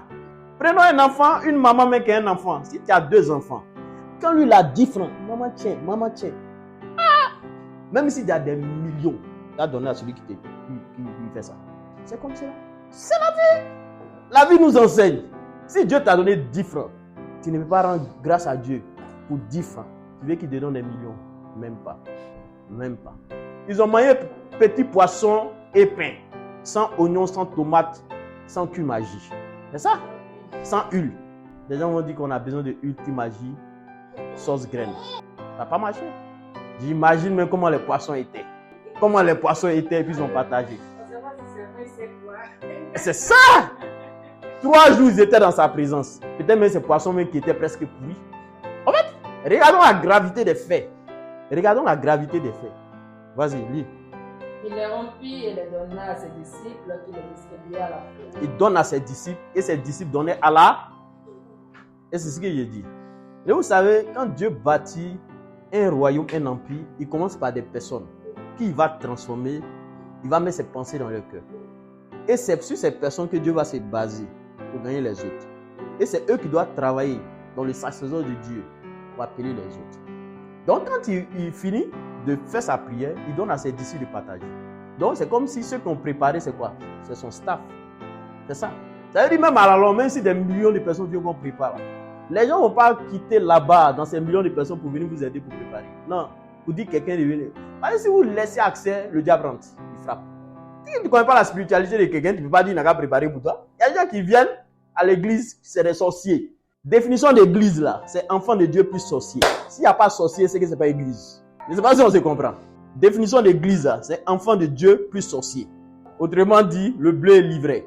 Ceux qui sont de Dieu, ils sont là. Livrés là. C'est l'ensemble là qu'on dit église. Il y a tous les livrets. Même Jésus lui-même l'a marché à ses disciples, il y avait livret. Donc, pourquoi livret ne sera pas là? Il sera toujours là. C'est chacun qui doit lutter maintenant pour ne pas être livré. C'est ça. Oui. Tous mangèrent et furent rassasiés. Tous mangèrent et furent rassasiés. Et l'on emporta 7 corbeilles. Ils ont emporté encore des morceaux qui restaient. C'est ça. Ceux qui avaient mangé étaient 4000 hommes. Sans les femmes. Sans les femmes. Et les hommes. Sans les femmes et sans les enfants. Ensuite, vous voyez, dans le sans les femmes, sans les enfants, je ne vais pas rentrer dans faire l'exégèse de sans les femmes, sans les enfants. Mais comprenez que Jésus même là, il s'interroge et puis dit les hommes là. Sachez une pensée. Sans les femmes, sans les enfants, on n'a pas besoin de compter les femmes. On n'a pas besoin de compter les hommes, les enfants. Mais on a besoin de compter les hommes. C'est ça. Parce que c'est ça. Dieu marche par un mécanisme d'autorité. Ça ne dit pas que la femme est bas. C'est Dieu qui a fait ainsi. C'est pour cela que la fois passée, vous avez dit c'est l'homme qui a péché, c'est pas la femme qui a péché. La femme, elle a été séduite. L'homme ne devait pas écouter, c'est tout. Donc, c'est pas toi, tu avais dit non, c'est la femme que tu m'as donnée. Non, Dieu n'est pas dans ça. C'est que quand Dieu rentre dans une maison, quand il a placé un homme, peu importe ta spiritualité, si le jour que tu croises ton mari, il faut prier pour qu'il soit plus spirituel que toi. C'est ça. Et même si c'est toi-même, tu commençais, tu le prenais quoi, et puis vous partez à l'église. Vous voyez, souvent quand les femmes deviennent très spirituelles, là, souvent elles deviennent. Voilà, soumission, là, ça n'existe plus dans leur ADN. Vous voyez, c'est pas si c'est leur Saint-Esprit là qui fait ça. Soumission, là, ça n'est pas. Oh, le Saint-Esprit lui-même les soumis. C'est ça, hein? Lui-même les soumis. Lui-même les soumis. Hein? Donc, si le Saint-Esprit lui-même les soumis, que toi, tu es spirituel et puis tu n'es pas soumis, c'est ça. La Bible dit la femme sera sauvée lorsqu'elle deviendra mère. C'est ça. La Bible dit ça. Hein? Vraiment, il dit ça. Bon, il n'invente rien. Faut lire. Ensuite, il renvoya la foule, monta dans la barque. Oui. Et se rendit dans la contrée de Magadan. Quand la foule a mangé, ils peuvent partir. Puis Jésus va partir ailleurs. Vas-y, lis. Chapitre 16. Oui, chapitre 16. Les pharisiens et les sadducéens abordaient Jésus. Au début, c'était les pharisiens et les scribes. Maintenant, c'est les pharisiens et les sadducéens. Un autre groupe, mais plus dangereux, mais ils sont venus encore dedans. Vas-y. Et pour l'éprouver. Pour faire quoi? Pour l'éprouver. Pour éprouver Jésus. Vas-y. Lui demandèrent de leur faire voir un signe venant du ciel. Ils sont venus voir Jésus pour éprouver son ministère. Ils vont lui demander de faire voir quoi? Un signe venant du ciel. Il va répondre. Jésus leur répondit. Jésus répond. Le soir, vous dites. Mais vous voyez les signes. Vous avez le discernement. Il fera beau. Car le ciel est rouge. Oui. Et le matin, il y aura de l'orage aujourd'hui. C'est ça. Car le ciel est d'un rouge sombre. C'est ça. Vous savez discerner l'aspect du ciel. C'est ça. Et vous ne pouvez discerner les signes. C'est ça. Une génération méchante et adultère demande un miracle. Et lui sera donné d'autres miracles que celui de Jonas. Quel est le miracle qui est donné à une génération méchante et adultère? Jonas a fait quoi? Quel est le miracle de Jonas? Il est parti à Ninive, il fallait annoncer la repentance. C'est ça. Donc on ne peut pas, dans les temps de la fin, et pas chercher que un ange descend du ciel pour faire les miracles extraordinaires. Non. On est là pour parler du péché et on parlera du péché et de l'adultère. C'est ça, la repentance. On parlera de ça. Parce que Jonas, là, il a parlé de la repentance. Quand Jésus disait à Pierre, tu es Pierre, il dit Pierre, fils de Jonas. Donc maintenant, voici ça. Vous n'avez pas su quel évangile Jésus venait parler. Il venait parler de la repentance. C'est de la repentance qu'on parlera. Vous voulez les cœurs, Jésus, on veut parole de connaissance. On veut puissance. Il dit, mais vous êtes méchants, adultères, méchants. Au lieu de vous repentir, les pensées de votre cœur, quand vous venez, c'est pour faire quoi? C'est pour m'éprouver. Si vous étiez de Dieu, vous allez venir m'éprouver. Vous allez venir éprouver mon ministère. Des méchants comme cela. Ils ne sont même pas conduits par le Saint-Esprit. C'est ce qu'il disait. Vas-y. Puis il les quitta et s'en alla. Il fait quoi? Quand on finit de donner là, il y a souvent quand tous les méchants qui viennent te chercher, on fait quoi? On se sépare d'eux. Un moment donné aussi. C'est ça, la vie. Hein. Jésus là, ce qu'il a fait là, c'est ce qu'on fait. On ne fait pas au-delà de ce qu'il a fait. Il n'est pas rentré dans le discours pour convaincre quelqu'un. Il dit, voyez le jugement qui vous attend. Point final. Fuit. Les disciples, en passant à l'autre bord, les disciples, passant à l'autre bord, avaient oublié de prendre quoi? Le pain. Prendre des pains. Jésus leur dit. Gardez-vous avec soin du levain des pharisiens. Gardez-vous avec soin du levain des pharisiens. Et des sadducéens. Les disciples raisonnaient en eux-mêmes en disant, et disaient, c'est parce que nous n'avons pas pris de pain. Oui. Jésus l'ayant connu, les pensées de leur cœur. Ils sont en train de penser, et puis Jésus lui sait ce qu'ils sont en train de dire dans leur cœur. Jésus va répondre maintenant. Pourquoi raisonnez-vous vous raisonnez en vous-même? Gens de peu de foi. Gens de peu de foi. Sur ce que vous n'avez pas pris de pain. Sur ce que vous n'avez pas pris de pain. Êtes-vous encore sans intelligence? Est-ce encore sans intelligence? Et ne vous rappelez-vous plus les 5 pains et 5 000? Vous n'avez pas vu le miracle qui s'est produit là? 5 000 personnes, 7 000, ce qu'ils ont mangé là, vous n'avez pas vu? Les 5 pains des 5 000 hommes. 5 000 hommes. Et combien de paniers vous avez emporté? C'est ça. Ni les 7 pains. Les 7 pains. Les 4 000 hommes. Oui. Et combien de corbeilles vous voyez, deux miracles extraordinaires. Il est en train de les citer. Comment ne comprenez-vous pas que ce n'est pas au sujet de pain que je vous ai parlé. Gardez-vous du levain des pharisiens et des sadducéens. Oui. Alors il comprit que ce n'était pas du levain du pain qu'il avait dit de se garder, mais de l'enseignement des pharisiens et des sadducéens. Ok. Jésus dit, gardez-vous du levain. Il a dit que le levain, il n'a même pas donné l'explication. Dieu, par la grâce, ouvrit leur intelligence. Ils ont compris qu'ils devaient se priver de quoi? L'enseignement des pharisiens. C'est pour cela que vous disiez au début que les pharisiens parlaient de l'enseignement. Quand ils parlaient du lavage des mains, c'était de l'enseignement. Et c'est la même continuité. Donc ils devaient se garder de quoi? De l'enseignement. Enseignement. Qui étaient les pharisiens? C'était les disciples de Moïse. Qui étaient les sadducéens? C'était les disciples de Moïse. Donc ce sont des gens qu'on peut dire aujourd'hui chrétiens. Qu'est-ce qui sortait de leur bouche? C'est qui? Ce n'est pas le Dieu d'Israël. Ce n'est pas le mot du même Dieu là qui sort. Dans ce même siècle-là, on aura des personnes qui vont dire Jésus comme nous. Est-ce que c'est parce qu'ils disent Jésus ou bien c'est parce qu'ils chantent Jésus? Ou c'est parce qu'ils ont des cantiques que nous on va croire qu'ils sont des chrétiens? Jésus dit toujours à ses disciples, gardez-vous des levains des pharisiens. Quand Jésus dit gardez-vous, c'est que gardez-vous. Gardez-vous. Il dit gardez-vous des levains. Parce que les pharisiens, là, allez dans l'écriture et puis identifiez comment les pharisiens sont. Vous allez voir comment ils sont. Attends, les pharisiens, là, Jésus n'a pas dit que les pharisiens, eux, ne donnent pas à manger à leurs parents. C'est pas ce qu'il a dit. Mais Jésus lui donne manger à la foule. Donc, qui sont les pharisiens? Les pharisiens, c'est ceux qui broutent les gens, c'est ceux qui prennent dans leurs mains. Ils s'intéressent qu'aux offrandes. Ils ne peuvent jamais dire à quelqu'un qu'il faut se sanctifier. Ils ne peuvent jamais le dire. Eux, ça ne les intéresse pas. Tu te sanctifies, tu ne te sanctifies pas. Et puis, ils ont des tests dans l'Ancien Testament qu'ils aiment. Si ce n'est pas Joseph, si ce n'est pas Daniel, si ce n'est pas Malachi, c'est les tests comme cela qu'ils connaissent. Dieu va te frapper. Dieu va frapper quelqu'un. Hein, Dieu va te frapper. Ton péché, là, Dieu ne te frappe pas. Hein. C'est offrande, tu ne donnes pas là, Dieu va te frapper. C'est quel Dieu ça? Tu pêches tous les jours. Dieu te frappe pas. Hein. C'est offrande que tu as manqué de lui donner là. C'est ça qui t'intéresse. C'est que ce Dieu là, c'est un démon. C'est que c'est un démon. Il ne faut pas le suivre. Si ta vie ne l'intéresse pas, c'est que c'est un démon. Ne le suis pas. C'est un démon, il va t'égarer. Il va faire quoi avec ton offrande? On dit quelqu'un qui a donné son fils à la croix. Il va faire quoi avec ton offrande? Il va faire quoi avec ton offrande? Des tests déplacés, où on parle du sacerdoce lévitique, on déplace dans le contexte, et puis on vient donner. Vous avez vu un païen qui s'est converti à qui ils ont dit d'aller apprendre toute la tradition des anciens. S'il y a quelque chose que les disciples et les apôtres ont combattu, surtout l'apôtre Paul, c'est la tradition des anciens. Vous n'avez pas vu quand ils se sont réunis en acte 15 là, qu'est-ce qu'ils ont dit? On dit privez-vous de ça, de l'adultère, privez-vous des viandes sacrifiées aux idoles, privez-vous de l'impudicité, privez-vous du sang.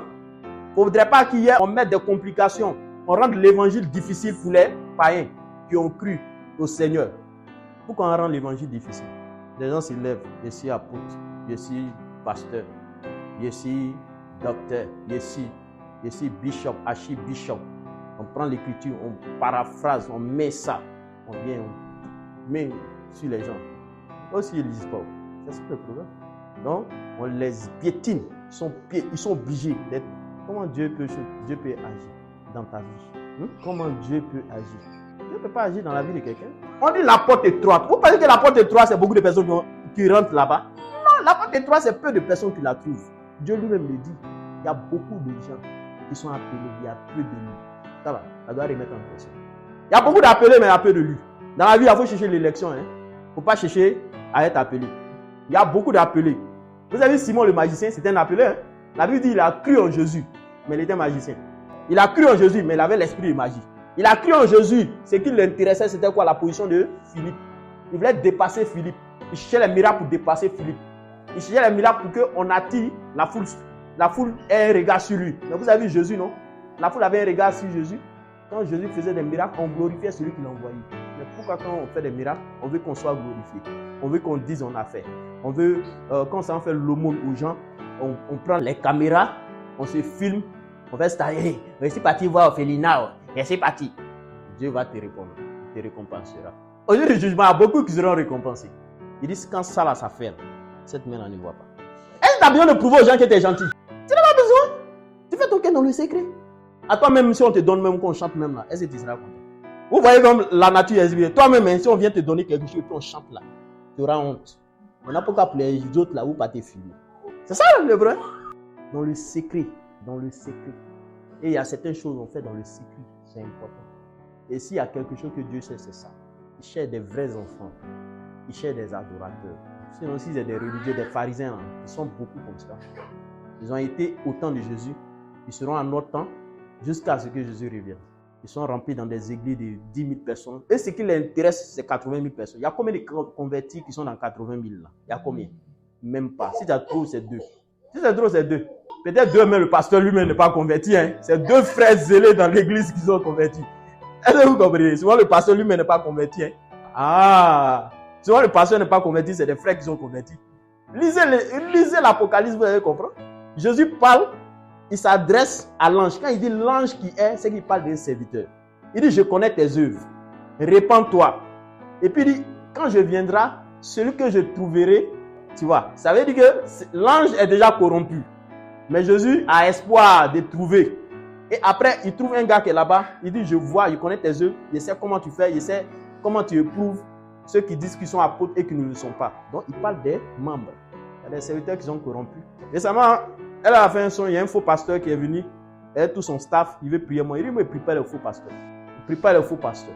Ils sont étonnés. Oh, c'est un grand homme de Dieu, hein, selon les gens. Hein? Un grand homme de Dieu qui crée des richesses. Mais Dieu, le témoignage de Dieu, c'est un faux. Donc moi, dès l'instant où on dit que tu es faux, il ne faut même pas m'inviter même. Parce que tu m'invites là, il a parlé. Il n'a pas peur de mourir. L'apôtre Paul est mort, non? Pierre est mort, non? Jésus est mort, non? Si il doit mourir, il y a le problème. Donc, il a dit que le jour que Dieu enlève sa main sur moi, on peut m'avoir. Même Jésus là, c'est quand Dieu a enlevé sa main qu'ils l'ont eu, non? En tant qu'il s'agit de défendre la vérité, défendez. N'ayez pas peur de ce que les gens vont penser. Le problème de l'évangile, c'est que les gens ont peur. Ils ont peur de ce que les gens vont penser d'eux. Ils ont peur parce que quand tu as parlé aux gens, les gens ne vont pas t'inviter. Il n'y a pas besoin que quelqu'un m'invite. Moi-même, mes croisades, il est financé.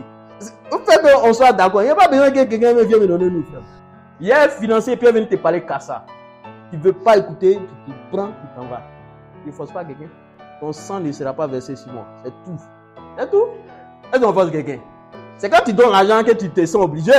Mais si tu ne me donnes rien. Il y a une histoire, un pasteur qui est rentré dans une maison. Le gars payait la maison du pasteur. Et donc, il est parti trouver la fin. Ils étaient en train de regarder le feuilleton. Et puis il a parlé. Oh, s'il savait, il n'allait pas parler de feuilleton. Hein? Le mois qui a suivi, il n'y a pas offrande, on ne paye pas ta maison. Le pasteur va dire demander pardon.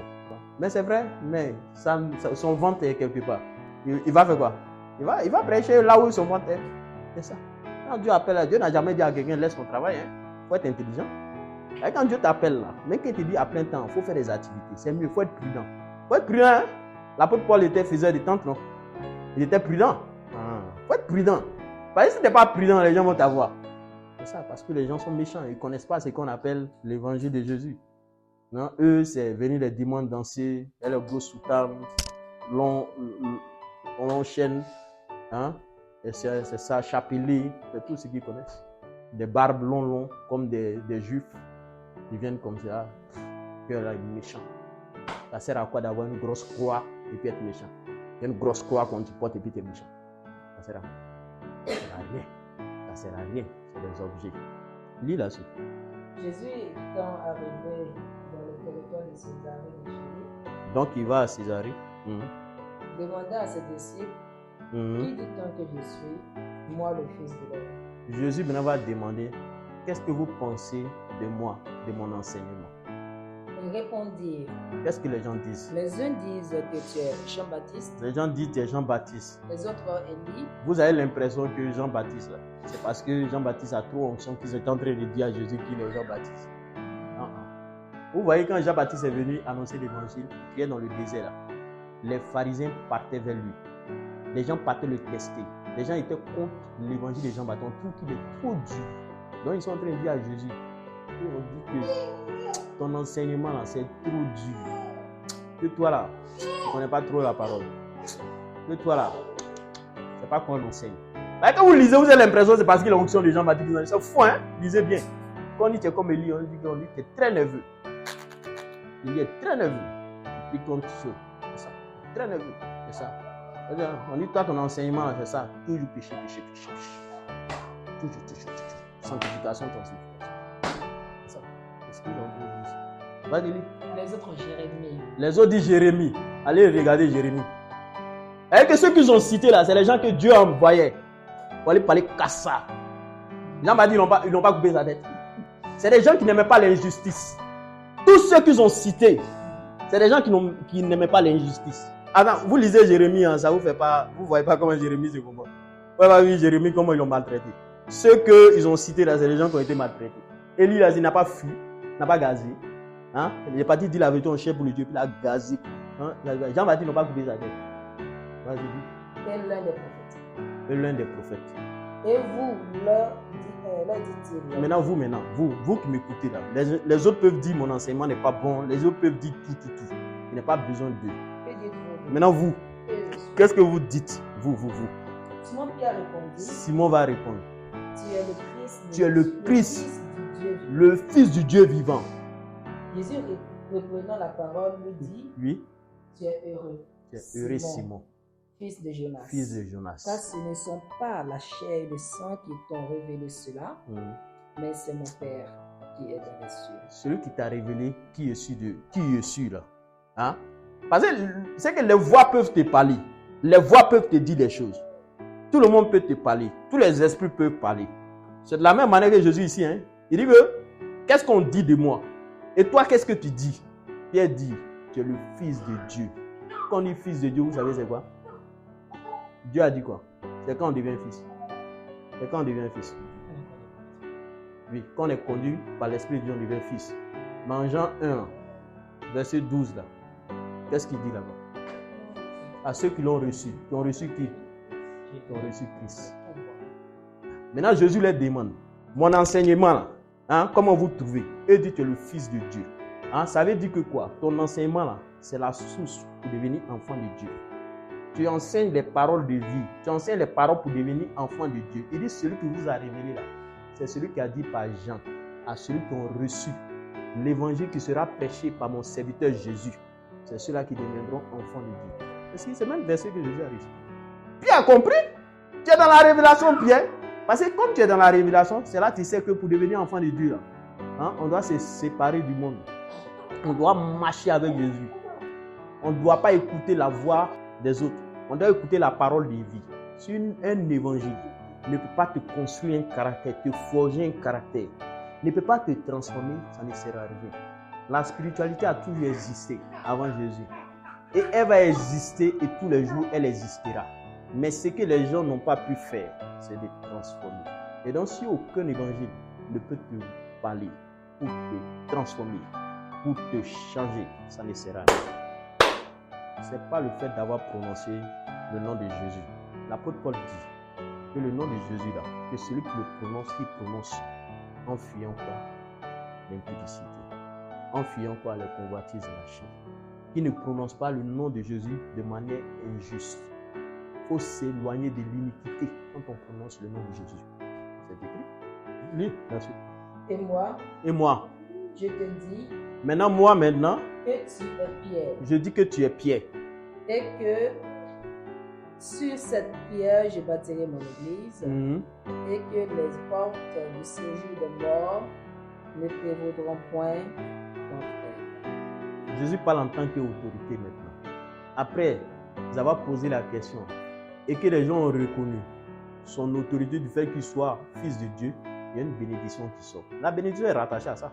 Parce que si quelqu'un est de Dieu, s'il est véritablement... Tu sais, souvent, il y a beaucoup d'esprits qui veulent parler. Nous tous. Tu sais, mais si quelqu'un est vraiment de Dieu, hein, il dit moi je dis, il n'a pas dit Dieu dit maintenant. Vous voyez, quand il a fait miracle, là, ils ont donné gloire à qui? À Dieu, non?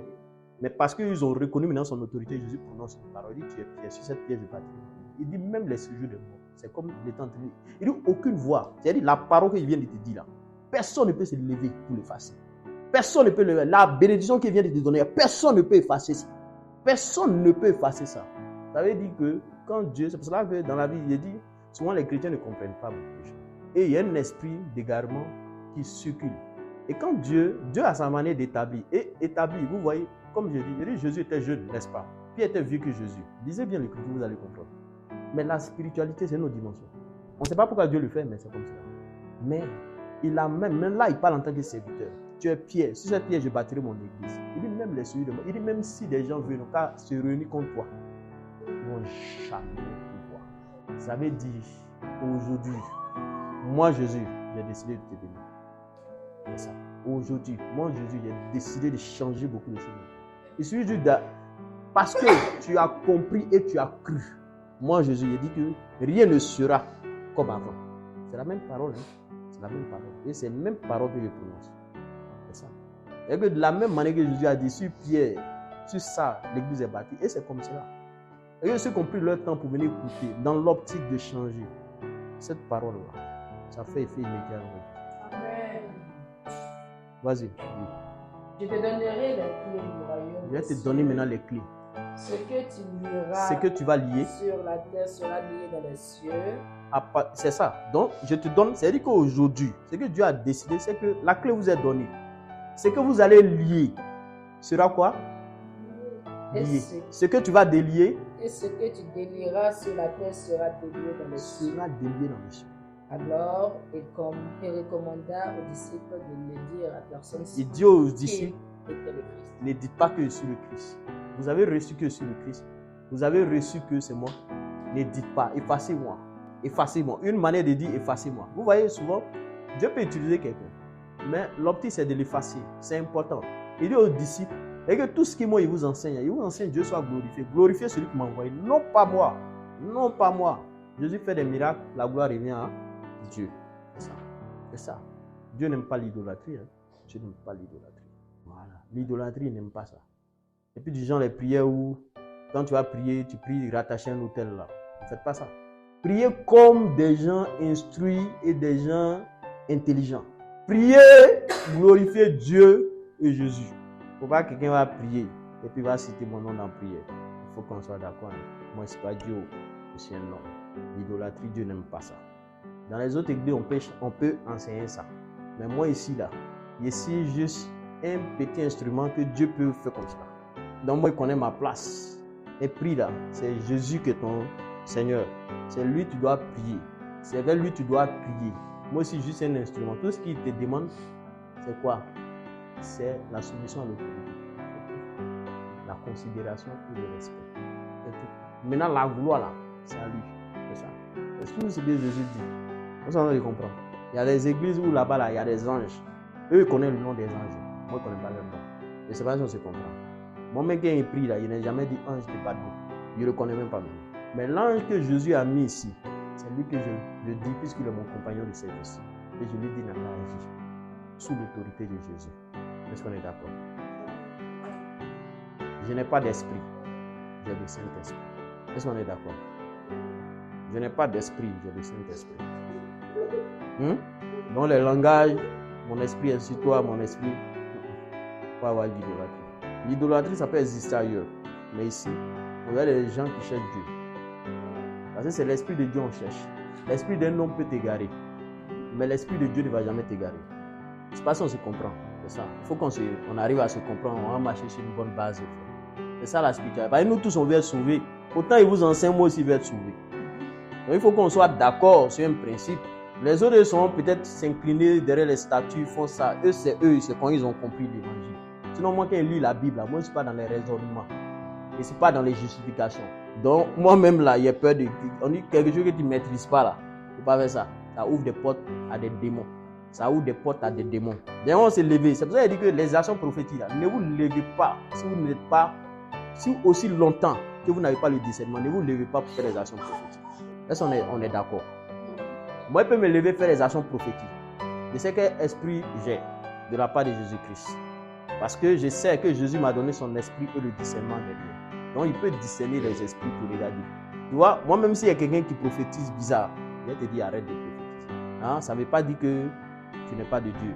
Ça veut dire qu'à un moment donné, quand on était distrait, il y a un esprit qui est rentré qui voulait nous distraire. Il faut qu'on veille sur ça.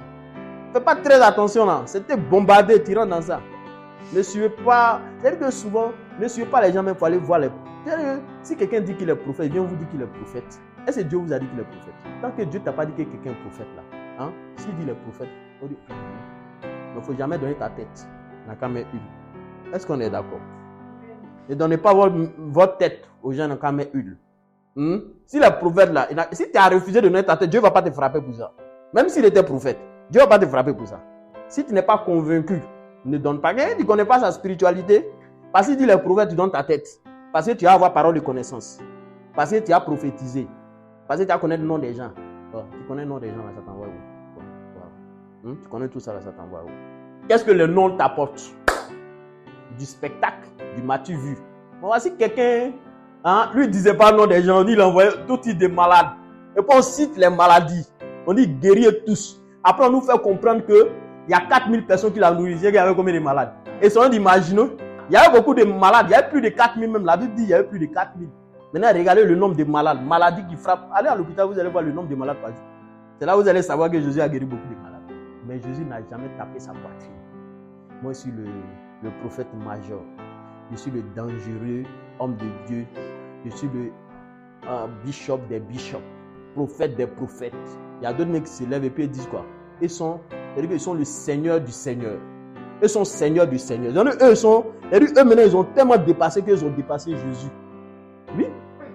Prophète Branham, on la donne, on dit il a dépassé Jésus. Le gars dit, c'est pas nouveau. On dit il a dépassé Jésus. Kakou Philippe dit il a dépassé Jésus. Il y a des exemples dans nos pays. Eux, ils ont dépassé Jésus maintenant. Vous voyez comment ça arrive, non? Vision. Premier péché qui est rentré, c'est à cause de vision et parole de connaissance. Vous avez vu? Quand le serpent a dit, il dit, Dieu, tu es sûr que si Dieu t'a dit ça? On dit, la femme vit que c'était agréable. Elle a eu vision en même temps. Elle a prié la daba. Son mari aussi a vu que parole de connaissance est doux. Elle connaît le nom des gens. Elle a pris la daba. Le péché est rentré maintenant. C'est pas ça. La spiritualité, c'est pas ça. La spiritualité, c'est l'amour. C'est le caractère de Christ. C'est ça la spiritualité. C'est le caractère de Christ. Attends. Il y a l'amour en fait. Il n'aime pas. C'est l'amour. Jésus dit, il a simplifié tout commandement là. Il dit 2 commandements. Tu vas aimer qui d'abord? Dieu. De tout ton cœur, de toute ton âme, de tout ton esprit. Après, tu vas aimer l'autre comme toi-même. C'est pas tout commandement là qui est là.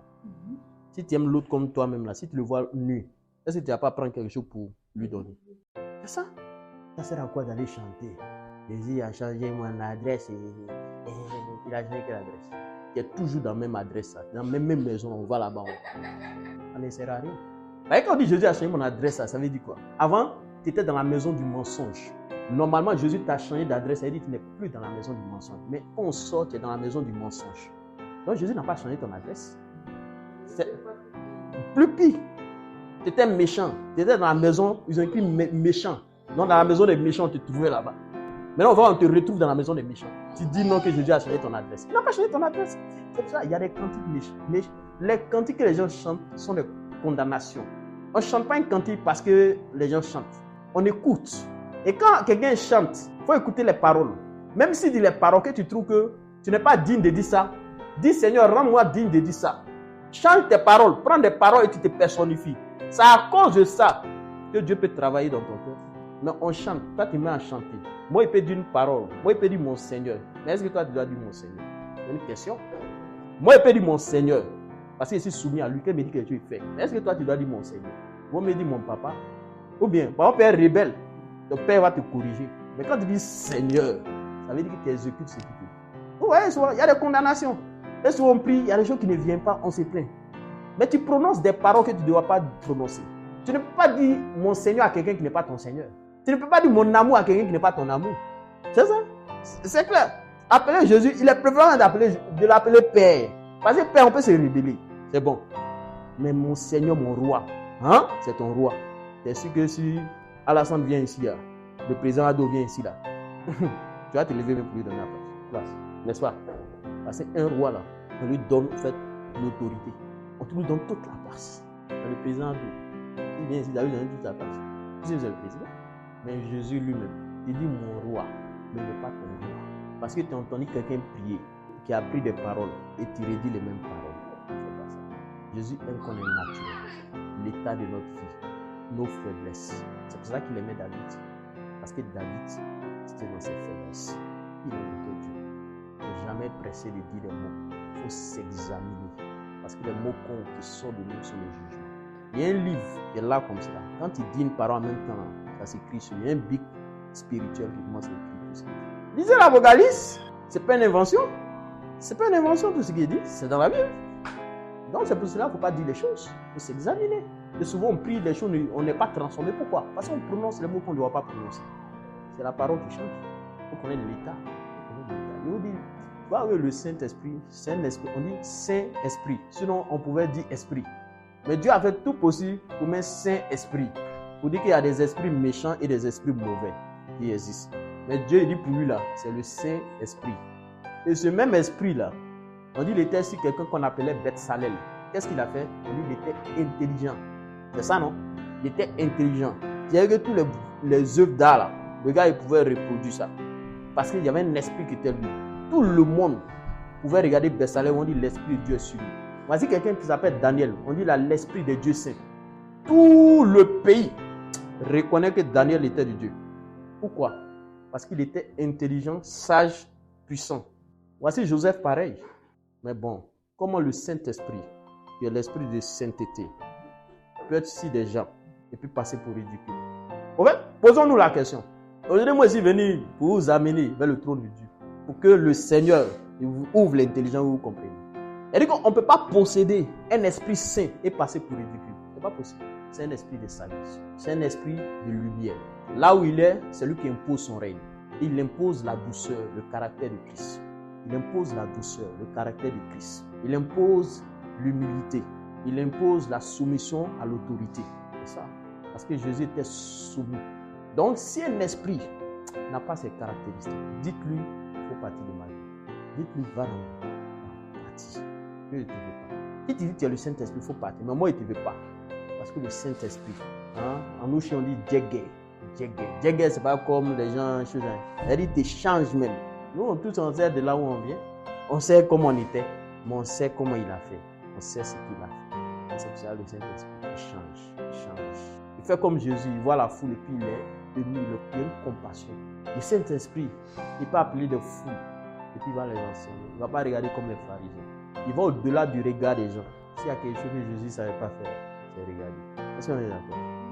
S'il y a quelque chose que Jésus fait, je sais pas, on dit qu'il n'avait pas femme, mais je sais qu'il y avait des filles sexy qui venaient, mais lui, il avait son œil était comment et puis il ne voyait pas en fait. Moi, il comprend. Je ne sais pas si tu comprends. Lui, il était comment et puis lui, il ne le voyait pas. Là, il était garçon comme nous. Vous voyez? Ça veut dire en réalité, la spiritualité, c'est la pensée. C'est ce qui est dans ton esprit. C'est ça qui détermine ton identité spirituelle. Non, ce n'est pas la capacité à faire la prophétie. C'est faux. La spiritualité commence ici, l'esprit. Si ton esprit est impur, si ici, il y a de mauvaises pensées, si ici, il y a de la jalousie, si ici, il y a de l'hypocrisie, tu ne peux jamais devenir spirituel, tu ne vas jamais voir Dieu. Il faut te blaguer. Tu ne verras jamais Dieu. Tu peux te blaguer. C'est ici qu'il faut travailler. Les gens travaillent le corps, paru extérieur. Bon, la Bible dit que c'est de l'intérieur. C'est de l'intérieur. Tout commence par l'intérieur. Les gens ont mal compris le verset. Parce que l'apôtre Paul, quand il écrivait au Timothée, il a compris une seule chose. Il sait que les femmes avaient tendance à paraître, se rendre belles.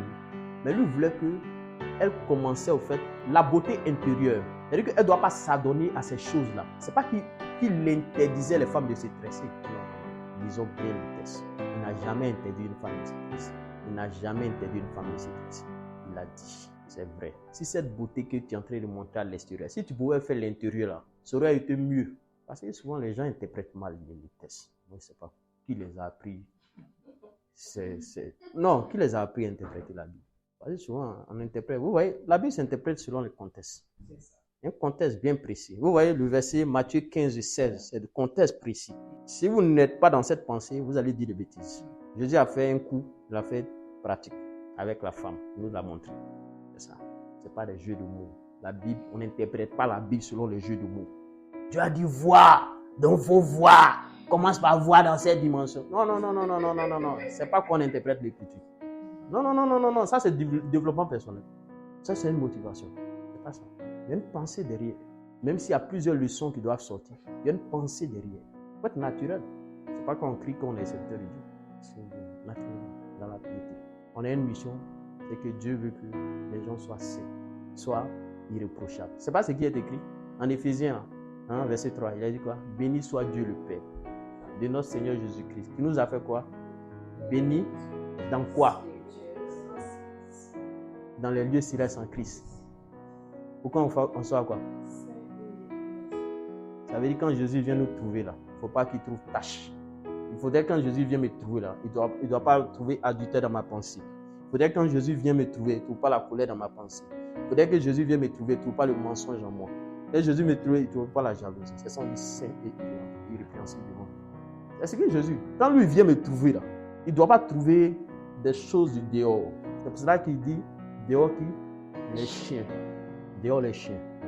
Dehors les menteurs. Dehors les incrédules. Après il dit que lavez vos robes. C'est ça. Quand il dit laver là, ça veut dire qu'il faut laver. On dit Jésus n'a qu'à revenir bientôt. Mais toi, tu es sûr que tu n'as pas lavé tes robes. Si Jésus vient en l'état là, tu peux être enlevé.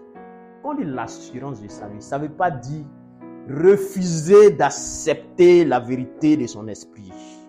Parce que si vous laissez votre esprit, l'esprit va vous donner votre place le jour de l'enlèvement. Sérieux, hein? Si tu laisses ton esprit, il va te donner ta bonne place le jour de l'enlèvement. Si tu seras enlevé ou pas, il te dira. Mais maintenant, on refuse d'accepter. Non. Quand l'Esprit te donne, ça veut dire qu'il faut travailler. S'il y a une seule chose que Dieu sait faire, c'est de pousser certaines personnes à croire qu'ils seront enlevés et puis ils ne seront pas enlevés. On appelle ça un esprit d'égarement. S'il y a une seule chose que Dieu sait faire, c'est d'égarer les gens. À un moment donné, ils ne savent pas si Dieu n'est pas... C'est-à-dire que tu ne t'en rends plus compte que si Dieu est avec toi ou pas. Tu prophétises, tu donnes des visions, parles en langue, hein, tu fais tout ça. Et puis tu fais miracle encore même pour ajouter. Esprit d'égarement. Dieu est tellement bon. Le mauvais esprit du Seigneur, quand il met ça sur toi, tu ne peux pas croire. Et il y a beaucoup comme cela. Le mauvais esprit du Seigneur est venu. Or, il vient comment? Il vient quand il trouve quelque chose en toi qui n'est pas de lui. Jésus a fait exprès. Il a appelé 12 apôtres. Il y avait plusieurs disciples. À un moment donné, quand il a parlé sévèrement, beaucoup ont fui, sont partis. Parmi les 12, il a fait exprès pour nous montrer que c'est celui qui gardait l'argent qui devait être égaré. Il a fait exprès. Hein? Vous n'avez pas vu que c'est celui qui a gardé l'argent. C'est lui qui a été égaré. Ça ne vous interpelle pas. L'évangile de prospérité. C'est pour dire tous les disciples qui vont prêcher l'évangile de prospérité. Là. Dieu va bénir, ils ne s'intéressent pas là. Ils seront égarés. Et non seulement, ce sont des aveugles qui vont conduire qui? Des aveugles. Faisons très attention. Jésus dit, donnez à maman ce qui revient à maman. Donnez à César ce qui revient à César. Maman, c'est l'esprit d'argent. Maman, c'est l'esprit de prospérité. César aussi, c'est l'argent, c'est la monnaie. À l'époque, César, c'était la monnaie. C'est la sagesse des finances. La sagesse des finances, même dans la maison de Dieu, se construit sur quoi? Sur l'humilité, le dépouillement de soi, le renoncement de sa vie. Mais quelqu'un qui est cupide, s'il a l'argent, il va marcher sur les gens. Quelqu'un qui est cupide, s'il a l'argent, il ne va pas penser aux pauvres. Il va avoir 5 voitures, 6 voitures. Bon, tu as 5 voitures, 6 voitures, les gens meurent, ça sert à quoi? Bon, il a montré qu'il y a l'argent. 5 voitures, attends, est-ce que tu te déplaces ces 5 voitures? Ça ne sert à rien. Ça ne sert à rien. C'est ça aussi, les gens aiment. C'est là on s'en donner notre argent et on dit que Dieu va nous bénir. Bon, depuis, Dieu ne vous a jamais béni. Mais vous donnez seulement. Et puis Dieu va vous bénir quand? Eux, ils sont en voiture. Mais Dieu aussi n'a qu'à les bénir. Eux aussi n'ont qu'à être comme vous et puis Dieu va les bénir. Maintenant, pourquoi eux, ils vont prendre verset, ils vont venir vous donner. Vous allez tout donner. Vous rentrez, vous ne mangez pas. C'est vous devez jeûner. Quand vous venez voir, il faut jeûner. Il faut faire 5 jours de jeûne. Mais lui, quand il rentre, il s'en manger. Lui, il est gros. Un prophète qui est gros, c'est qu'il a un problème. Non, c'est vrai. C'est vrai. Un prophète qui est gros, c'est qu'il y a un problème. Pour éprouver un prophète là, c'est sa vie de prière. Il faut qu'il soit pas gros, soit mince. Dans jeûne et prière. Il est là pour intercéder les gens. Il n'a qu'à faire comme Jean-Baptiste. Il n'a qu'à partir dans le désert. C'est ça. Non. C'est vrai. Ce que je te dis, c'est des éléments. À la fois, ça fait un peu humour, mais c'est la vérité, quoi. C'est la vérité. Il faut faire passer la vérité dans l'humour. Et ça fait mal bien même. Hein? C'est ça. Mais c'est ça l'idée. Et parce que souvent, revoyer les gens, il faut que Dieu nous éclaire pour voir ces choses. C'est pas normal. C'est pas normal. C'est pas normal. L'apôtre Paul c'est-à-dire, il a tellement mené le combat qu'à un moment donné, même les apôtres même ont commencé à vouloir. Il n'est pas allé les casser. Parce qu'à un moment donné, ils ont commencé à faire des bêtises aussi. On s'est fait des bêtises. Faisons comme le Seigneur. En tout cas, faisons comme le Seigneur. C'est ce qu'il veut. Faut lire. Alors il recommanda aux disciples de ne pas parler. Dès lors, Jésus commença à faire connaître à ses disciples qu'il fallait qu'il allât à Jérusalem, C'est ça. qu'il souffrit beaucoup de la part des anciens, des principaux sacrificateurs et des scribes, C'est ça. qu'il fut mis à mort et qu'il ressuscita le 3e jour. Oui. Pierre, l'ayant pris à part, se mit à le reprendre et dit: à Dieu ne plaise, Seigneur, cela ne t'arrivera pas. Mais Jésus, se retournant, dit à Pierre: à rien de moi, Satan. Tu mets en scandale, car tes pensées ne sont pas les pensées de Dieu, mais celles des hommes. Ok. Pierre vient dire, toi tu dis, c'est la souffrance. Venez pour qu'on t'envoie à la croix.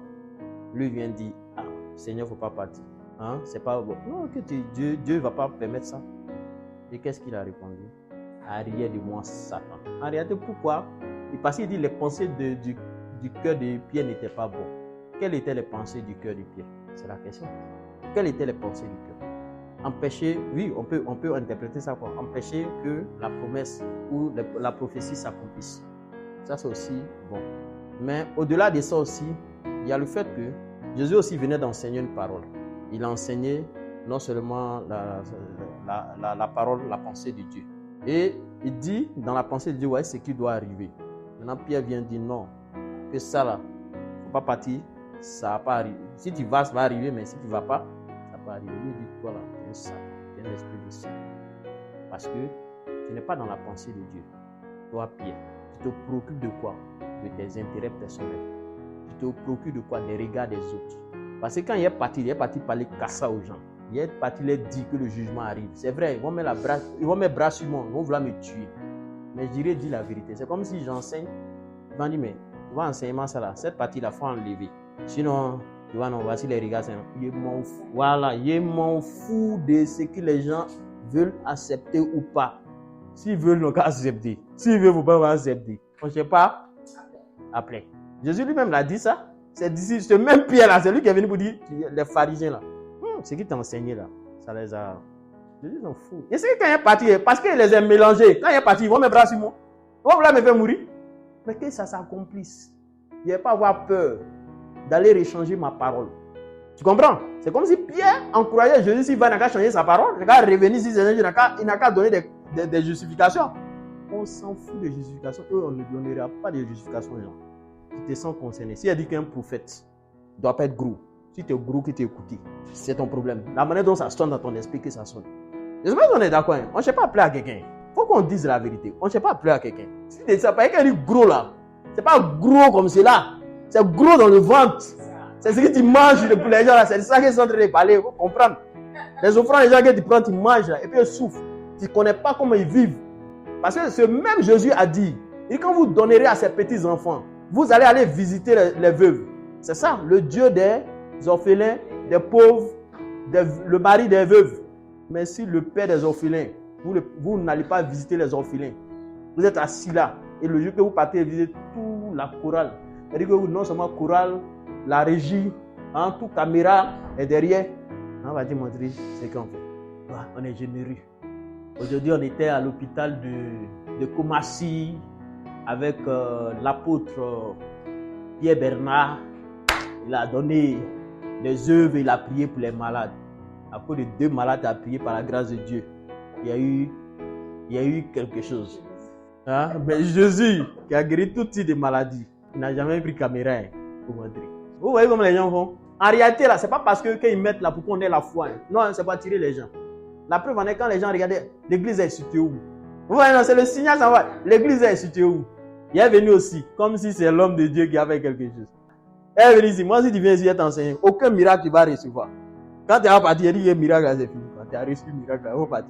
C'est fini, c'est un miracle là. C'est ça que tu as reçu. C'est enseignement que tu as reçu. Pas des gens vont venir te voir, il faut prier pour. Tu viens de l'enseigner, tu dis c'est fini, tu as fini de prier. Il dit non, que vous priez. Quelle prière, moi, il peut faire. Moi, c'est comme toi, quelle prière que moi, il peut faire, puis Dieu va exaucer. Si ce n'est pas rendre témoignage de lui. C'est ça. Donc, on rendra témoignage de celui qui nous a envoyé. Et c'est lui qui va toucher les gens. C'est lui qui va visiter les gens. C'est lui qui fera des miracles. Mais s'il y a quelque chose qu'on doit préserver dans ce monde, c'est notre intimité parfaite avec lui. C'est ça que Dieu va venir vivre. Ce n'est ni un pasteur qui va te présenter à Dieu. Il ne sera même pas, lui va t'enseigner. Mais c'est ce que tu auras posé comme œuvre. C'est ça qui va te sauver. La grâce est un piège. Je vous l'ai dit la fois passée. Et l'apôtre Jacques a dit, il dit, vous parlez de foi, montre-moi ta foi. Moi, je vais te montrer ma foi avec les œuvres. Si Dieu doit choisir, il va choisir la foi et les œuvres. Corneille a été sauvé par la foi parce qu'il priait et il faisait encore des œuvres. Donc, sans ça, là, on ne peut pas être sauvé. Je pense que c'est sur ça qu'on va s'arrêter. Il y a tellement beaucoup de choses à dire. Mais avant ça, il faut prendre Apocalypse 2, verset 17, le dernier verset. Apocalypse 2, verset 17. Apocalypse 2, verset 17. Oui. Il a écrit Oui. que celui qui a des oreilles entend ce que l'Esprit. Ça veut dire que là, c'est sérieux maintenant. C'est l'église, c'est l'esprit maintenant qui a parlé. Hein? À celui qui vaincra, À celui qui vaincra, je donnerai de la manne cachée. je donnerai de la manne cachée. Et je lui donnerai un caillou blanc. Et je lui donnerai un caillou blanc. Et sur ce caillou Et sur ce caillou est écrit un nom nouveau que personne ne connaît. Si ce n'est celui qui Regarde. Déjà, Jésus dit par l'Esprit puisque c'est l'ange du Seigneur qui parle. Et cette fois-ci, il a écouté. Il dit, celui qui vaincra, on va lui faire quoi? On va lui donner un nouveau nom qu'on va placer sur un caillou. Le nom là, est-ce que moi je vais connaître le nom? C'est toi seul qui vas connaître le nom. C'est pour ça qu'on dit le salut est personnel. À l'origine, le caillou représente quoi? Chez les Romains, quand on veut juger les gens, les juges prenaient deux types de cailloux. Il y avait un caillou blanc et un caillou noir. Et donc, les cailloux blancs, quand les juges sont d'accord, plus il y a plus de cailloux blancs, à la fin, on fait des décomptes. S'il y a beaucoup de cailloux blancs, tu vois, non, tu es libre. Dans on fait dans la justice, c'est comme ça, on tape les quêtes. Donc, avant les Romains, là, quand ils veulent juger, on t'envoie en prison. Ils te jugent là. C'est-à-dire qu'il y aura un avocat qui va te défendre, tu vas donner des preuves, tu vas te défendre. Par rapport à ce que tu dis, on va regarder. Il y a un conseil de juge. Maintenant, après, maintenant, ils vont décider de ton sort. Maintenant, chaque juge, si te trouve innocent, doit mettre un caillou blanc. Est-ce que tu comprends? Va mettre un caillou blanc dans une urne. Maintenant, à la fin, on va compter le nombre de cailloux blancs. S'il y a 10 cailloux blancs, et puis il y a 7 cailloux noirs, on te libère, tu es libre. S'il y a plus de cailloux noirs, tu es coupable. Donc, c'est l'image que le Saint-Esprit prend pour expliquer. Celui qui vaincra, il aura plus de cailloux blancs. Ça veut dire qu'il sera libre. Ça veut dire que le diable ne va jamais venir présenter une preuve pour pouvoir le maintenir captif. Ça veut dire qu'il sera sauvé. C'est ce qu'il est en train de dire. Celui qui vaincra sera sauvé.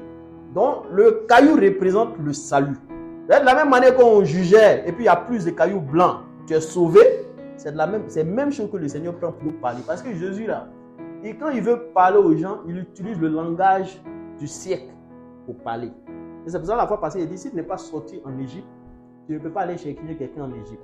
C'est pour ça la Bible dit de Moïse qu'il fut instruit dans toute la sagesse égyptienne. C'est comme ça que Dieu fait. Non, il utilise un langage de l'époque pour parler aux gens. C'est pour nous dire, celui qui vaincra, voici la récompense. Il sera sauvé. Ça veut dire que c'est un jugement. On va compter beaucoup de choses. On va regarder tes vertus. Si tu as plus de vertus, que tu as tendance à ressembler à Jésus, tu seras sauvé. Mais si tu ne ressembles pas à Jésus, même si tu lis la Bible, si tu veux, il faut avoir une grosse Bible. Dieu va regarder Jésus et puis il va te regarder. Il va dire, Jésus est compatissant. On t'appelle Pierre, compassion, 0 sur 20. Ok. Amour, 0 sur 20. Humilité, 0 sur 20. C'est des cailloux, hein? C'est des cailloux. C'est-à-dire quand on dit 0 sur 20, on met caillou noir. Maintenant, quand on te dit 10 ou 10 sur 20 au moins, c'est pas, au moins, peut-être, je ne sais pas si c'est demi, je ne sais pas comment Dieu va faire. Non, mais à la fin, on va décompter. S'il y a plus de cailloux blancs là, on te donne un nom nouveau. Le nom nouveau là. Le nom nouveau là, c'est quoi? C'est une identité de Christ. C'est une vertu du Saint-Esprit. C'est ça qui permet de te caractériser. On appelle Jésus par ses vertus. Si vous lisez l'Écriture, vous allez voir. Jésus là, quand on parle là, on veut lui donner des noms. L'Amen, hein, le véritable, hein, la parole, l'épée. Ça, ce sont des vertus. Donc Jésus est caractérisé par ses vertus. Et donc, si on a quelque chose à faire, c'est quoi? C'est de chercher les vertus du Seigneur. C'est ce qui va sauver les gens. C'est tout ce qu'il peut dire aujourd'hui. C'est ce qui va sauver. Ce n'est ni les grosses Bibles, ni les soutanes. Ce n'est pas la tradition des anciens qui sauvera quelqu'un. Mais ce qui va sauver quelqu'un, il s'appelle Christ. C'est bon? Donc, on va prier. Et cette fois-ci, la prière, c'est des prières tellement sincères que chaque fois qu'on s'approche de Dieu, il faut s'examiner. Voilà, Jésus à la porte, il revient bientôt. Et s'il y a quelque chose à dire, il est tellement proche que vraiment les temps sont mauvais. On doit vraiment racheter les temps. Et donc, on va s'examiner comme tout bon enfant dans sa présence, dans la sincérité de cœur et dans la simplicité de cœur. Nous tous ici, là, on est malades. On cherche un docteur qui s'appelle Jésus pour nous aider à avoir ses vertus. Donc, nous tous, on cherche Jésus. Donc, nous tous, on va être sauvés. Moi, comme vous. Et donc, on va s'approcher. Mais aujourd'hui, là, on vient en tant que des enfants. Pas serviteurs, pas parce qu'on a appelé. Mais nous, s'il y a quelque chose qu'on recherche, c'est de te plaire. Forge-nous un caractère. Parle-nous. Construis-nous. Fais de ce que tu veux de nous. Mais là aussi, ce que tu veux de nous, pas parce qu'elle dit ça que tu dois dire. Moi, il peut dire Dieu fait de ce que tu veux de nous. Mais est-ce que toi, tu es prêt à apporter ça? Donc, c'est mieux, laisse ton cœur parler. Connais la situation, la force dont tu as besoin pour marcher avec lui. Environ la trentaine, ce Jésus-là, dans cette trentaine-là, il devait mourir de la part de qui? Des chrétiens. Les anciens sont des chrétiens. Sont des chrétiens qui sont dans l'église. Sont des anciens. Et qui encore? Des principaux sacrificateurs. Principaux sacrificateurs, ça veut dire que c'est eux les sacrificateurs que Dieu reconnaissait. Je ne sais pas si on se comprend. C'est les sacrificateurs que Dieu reconnaissait. C'est eux qui étaient dans le sacerdoce, à eux qu'on présentait l'offrande. Les principaux sacrificateurs. Donc ça veut dire quoi? C'est les pasteurs qui sont connus. Ça veut dire quoi? C'est eux qui devaient tuer le jeune serviteur qui était Jésus, qui avait les paroles de vie. Et les scribes, qui étaient les scribes? C'est des gens qui prennent la Bible et puis ils la lisent telle qu'elle est écrite. Et puis dit, Dieu a dit ça, il faut faire ça, tu ne fais pas ça. Verset là, on dit c'est écrit ça, toi tu ne fais pas ça. Ça c'est les scribes. C'est eux qui devaient tuer Jésus. Pourquoi? Ça veut dire que verset, quand Jésus disait les paroles, ça faisait quoi? Ça bouleversait. Et souvent ce qu'il disait, tel qu'il est écrit, c'est pas comme cela. Mais Jésus avait une pensée divine pour expliquer la parole. Les scribes lisaient l'écriture oralement, tel qu'il est écrit. Mais Jésus allait au-delà de la lecture, il faisait l'exégèse de la parole de Dieu. Parce que Dieu l'avait mandaté pour faire l'exégèse. Mais l'exégèse que Jésus donnait, ça faisait quoi? Ça, en fait, ce n'était pas en accord avec ce que recevait. Au point maintenant, on veut faire quoi? Le faire mourir en croyant, en faisant croire que ce qu'il dit, c'est faux. Donc si on le fait mourir, ils sont dans la pensée de Dieu. Donc, vous voyez les chrétiens. Donc sachez que ceux qui seront contre nous seront les chrétiens. On va prier. Nous, on va prier que l'amour leur soit donné. L'amour détruit les œuvres du malin. Tous ceux qui se lèvent contre nous, on va prier que Dieu les aime, que Dieu les éclaire, que Dieu les bénisse. C'est la meilleure manière de prier contre quelqu'un. C'est de prier contre ses œuvres. Parce que si ses œuvres sont détruites, un Dieu sera sauvé. Il comprendra que ce qu'il te dit là, c'est vrai. Quand ils ont tué Jésus, ils sont venus s'asseoir. C'est là qu'ils ont compris la parole, qu'ils avaient commis des bêtises. C'est quand ils ont tué Jésus que Dieu ouvre leur intelligence. C'est là qu'ils ont compris. Vous avez vu Étienne, il est mort. Parmi ceux qui l'ont tué, parmi le mouvement de ceux qui étaient zélés, il y a un qui est devenu apôtre, docteur apôtre. Il a regardé Christ. Il dit, Seigneur, prends pitié d'eux. Ne regarde pas ma mort. N'entre pas en jugement à cause de ma mort. Mais rentre en jugement avec les esprits méchants dans les lieux célestes. Pour que les gens soient convertis. Pour qu'il y ait un mouvement de réveil. C'est ça.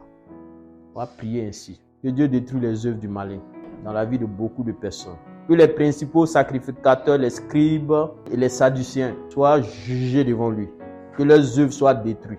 Que le troupeau où ils sont établis, que Dieu commence à éclairer les enfants de Dieu. Que des écailles tombent afin qu'ils voient Dieu dans sa gloire. Parce qu'il dit à celui qui vaincra, voici ce qu'il va donner. On n'est pas les seuls. Il y a d'autres qui sont emprisonnés. Mais c'est nos prières qui va faire que le trône de grâce. Dieu va dire, ouais, il va sauver d'autres. Nous aussi, Dieu nous a sauvés. Dieu aussi nous a enlevés dans des lieux où il y avait des principaux sacrificateurs et des scribes. Ils étaient là quand ils étaient sur nous et leur grosse Bible. Mais par la grâce de Dieu, c'est quelqu'un qui a prié qu'on ne connaît pas. C'est ça. Parce que chaque fois que tu es sauvé un jour, on te dit qu'il y a quelqu'un qui a prié que tu ne connais pas. Il y a des gens qui prient dans le secret. Ils ne vont jamais te dire qu'ils ont prié pour toi.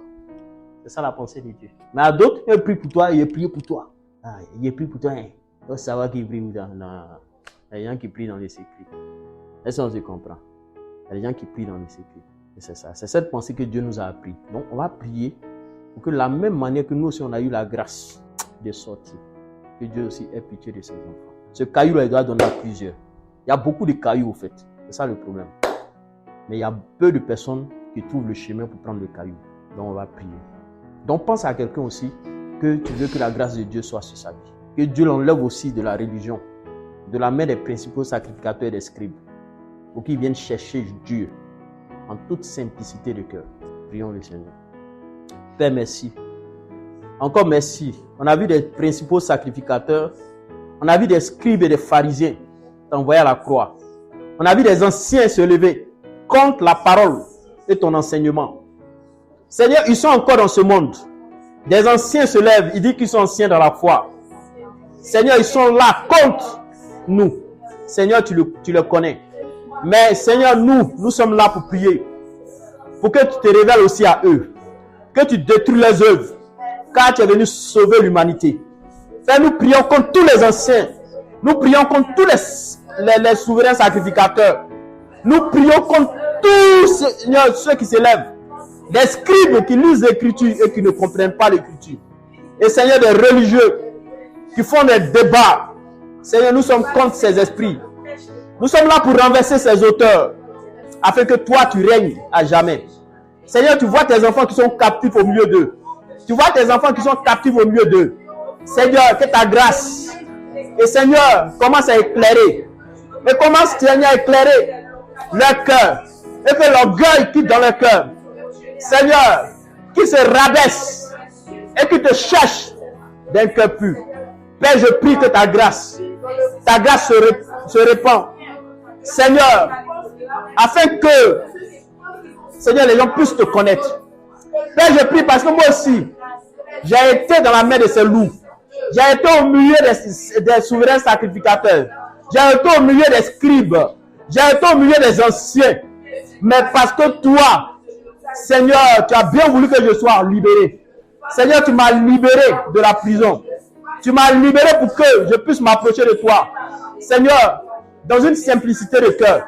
Aujourd'hui, Seigneur, tu peux faire encore pour mes frères. Tu peux faire encore pour des gens qui sont captifs. Tu peux faire encore dans le corps de Christ. Seigneur, tu peux faire encore. Tu peux sauver. Et Seigneur, sauve. Sauve nos familles. Père, nous prions que ta grâce encore se répande dans la vie, Seigneur, de tout et chacun ici. Seigneur, nous prions encore. Aie pitié d'Annick. Père, merci. Seigneur, tu connais. Tu sais que les souverains sacrificateurs sont là. C'est eux qui enseignent l'évangile. C'est eux qui enseignent l'hérésie. C'est eux qui enseignent ces choses-là. Mais Père, s'il y a quelque chose, nous te demandons. Seigneur, c'est que toi seul tu sais. Tu connais l'espérance qui est attachée à notre vie. Tu dis à celui qui vaincra, tu lui donneras, Seigneur, un caillou. Seigneur, non nouveau écrit sur un caillou. Seigneur, pas n'importe quel caillou, mais un caillou blanc. Seigneur, la sainteté est ton partage. Père, nous prions, Seigneur, parce que tu as déclaré des paroles. Père, aie pitié. Il y a des gens qui se sont inclinés qui ont prié pour nous. Aujourd'hui aussi, nous sommes éclairés. Et c'est pour cela que nous aussi, on prie. Seigneur, de ton trône, aie pitié. Seigneur, de ton trône, aie pitié. Si toi-même, tu as vu la femme samaritaine, tu ne l'as pas jugée. Et Seigneur, quand elle a déclaré la parole, tu dis, tu as vu une si grande foi. Père, aujourd'hui, fais grâce. Fais grâce. Fais grâce. Fais grâce. Fais grâce. Que son cœur revienne aux anciens sentiers. Et Seigneur, que son cœur, Seigneur, commence à revenir. Commence à revenir. Seigneur, tu connais Satan qui s'élève. Tu sais comment il s'élève. Tu sais qu'est-ce qu'il fait. Tu sais que son but, c'est de détruire. Parce qu'il est condamné. Il veut nous condamner aussi. Mais toi, Seigneur, tu es venu pour nous libérer. Et c'est pour cela aujourd'hui, nous crions à toi.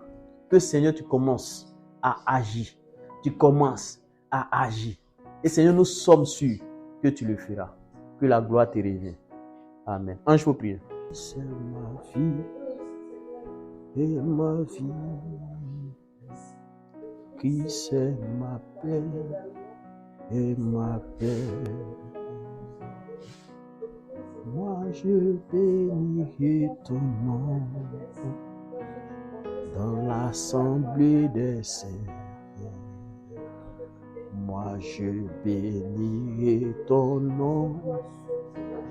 Oh, voilà. Je sais que tu es roi, je le sais par la foi. Je sais que tu es roi, je le sais par la foi. Toi qui es roi, je bénis ton nom. Ézéchiel. Merci pour la grâce. Anayas Vidya Satani Hantukalia Rasubayas. Merci parce que tu as marché. Je bénis ton nom. Je Merci. bénis ton nom. Je bénis ton nom. Je bénis ton nom. Je bénis ton nom. Je bénis ton nom. Je bénis ton nom. Je bénis ton nom. Je bénis ton nom. Je bénis ton nom. Massa. Je bénis ton nom. Ariasa. Je bénis ton nom. Je bénis ton nom. Ayam Tekayas. Je bénis ton nom. Aribayaski. Je bénis ton nom. Abu Emayas. Je bénis ton nom. Je bénis ton nom. Holy Has. Oh, bénis ton nom. Hatelihes. Oh, bénis ton nom. Rakayaski. Bénis ton nom. Holy Has.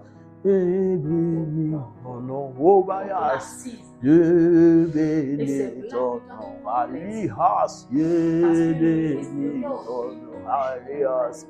Je bénis ton nom. Je bénis ton nom, Bosatali. Je bénis ton nom, Ayaski. Je bénis ton nom, Aeskala. Je bénis ton nom, Oselehas. Je bénis ton nom, Osateka.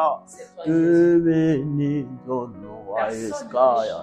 Je bénis ton nom, Osavayas. Bénis ton nom, oh yes, je bénis ton nom, vos saintes camps, je bénis ton nom, Aïe Santé, je bénis ton nom, Mantelis, je bénis ton nom, je bénis ton nom, je bénis ton nom, je bénis ton nom, je bénis ton nom, je bénis ton nom, je bénis ton nom, je bénis ton nom, je bénis ton nom, je bénis ton nom, je bénis ton nom, je bénis ton nom, je bénis ton nom, je te bénis. Je bénis ton nom, je te bénis. Je bénis ton nom, je te bénis. Je bénis ton nom, je te bénis. Je bénis ton nom, je te bénis. Je bénis ton nom, Mante As. Je bénis ton nom, Hayas Kuyas. Je bénis ton nom, Alihas. Je bénis ton nom, merci, merci. Je bénis ton nom, merci pour ce rachat. Je bénis son nom, merci, merci. Je bénis ton nom, merci pour ta grâce. Je bénis ton nom, merci pour ton nom. Je bénis ton nom, merci pour ton amour. Et bénis ton nom, merci Seigneur, et bénis ton nom, merci, merci, et bénis ton nom, merci Seigneur, merci Seigneur, merci, merci, merci, et bénis ton nom, je te bénis. Je bénis ton nom, je te bénis. Je bénis ton nom, je te bénis. Je bénis ton nom, je te bénis. Je bénis ton nom, je te bénis. Je bénis ton nom, je te bénis. Je bénis ton nom, je te bénis. Je bénis ton nom, merci Seigneur. Merci Père, Hayas. Merci encore. Sois exalté. Merci. Bénisse.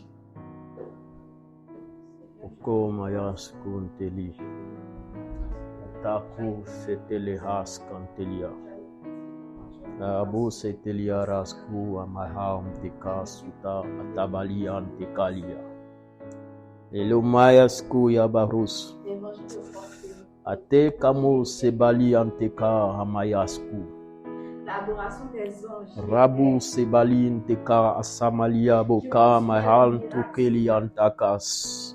l'onction. Kabure abaho sobolin teka atamalin tele salta kalia mahos. Il t'a plu, Seigneur. Ele bashaboyos abalian tekas. Elu maham tekas satalia mahas. Elu barian tele santeli kabaus. Alemayen takia sotakalia tabus. Elo su bakrie le marian tele kibas subo le manteliakas. Maleku rakai italia komayaski limante ashatabais. Les gens ont fléchi genoux, Seigneur. Ali kosu maham teli satelia mahas kilintele bashebo sukulu maras Ils ont kiliantekai. fléchi genoux, ils ont pleuré. De Elu oyebosu bayasku amante la kilintele karia. Il n'y a que toi, il n'y a que toi, Seigneur, il n'y a que toi. Il n'y a que toi qui donne la vie. Il n'y a que toi, Seigneur. Il n'y a que toi. Il n'y a que toi qui rachète. Il n'y a que toi, Seigneur. Il n'y a que toi qui purifie. Il n'y a que toi, Seigneur. Il n'y a que toi qui façonne. Il n'y a que toi, Seigneur. Il n'y a que toi, il n'y a que toi. Il n'y a que toi, Seigneur. Il n'y a que toi, il n'y a que toi qui libère. Il n'y a que toi, Seigneur. Il n'y a que toi, il n'y a que toi, Seigneur. Il n'y a que toi, Seigneur. Il n'y a que toi, il n'y a que toi. Il n'y a que toi, Seigneur. Il n'y a que toi, il n'y a que toi. Il n'y a que toi, Seigneur. Il n'y a que toi, il n'y a que toi qui sois élevé. Il n'y a que toi, Seigneur. Il n'y a que toi, il n'y a que toi qui libère. Il n'y a que toi, Seigneur. Il n'y a que toi, il n'y a que toi le bon berger. Il n'y a que toi, Seigneur. Il n'y a que toi. Il n'y a que toi qui donne ta vie pour tes brebis. Il n'y a que toi, Seigneur. Il n'y a que toi. Il n'y a que toi.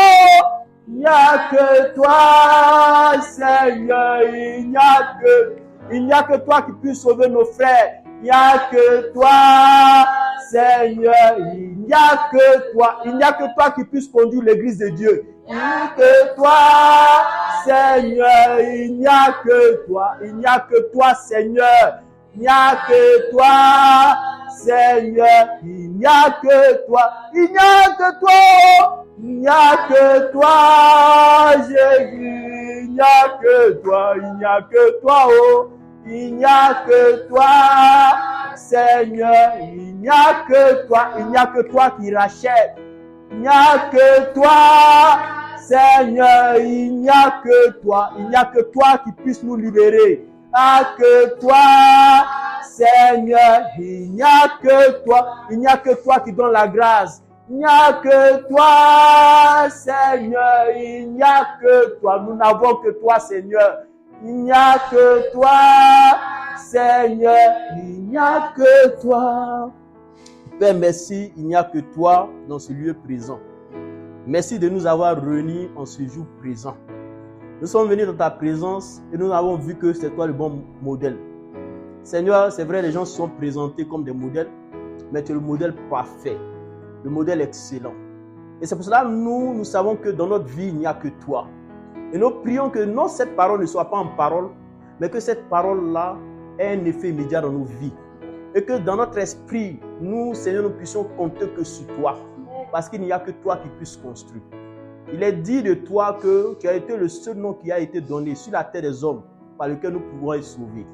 Seigneur, aucun ange, aucun esprit, Seigneur, qu'il soit même dans les lieux célestes, n'a été trouvé digne de prendre le livre d'en rompre les sceaux.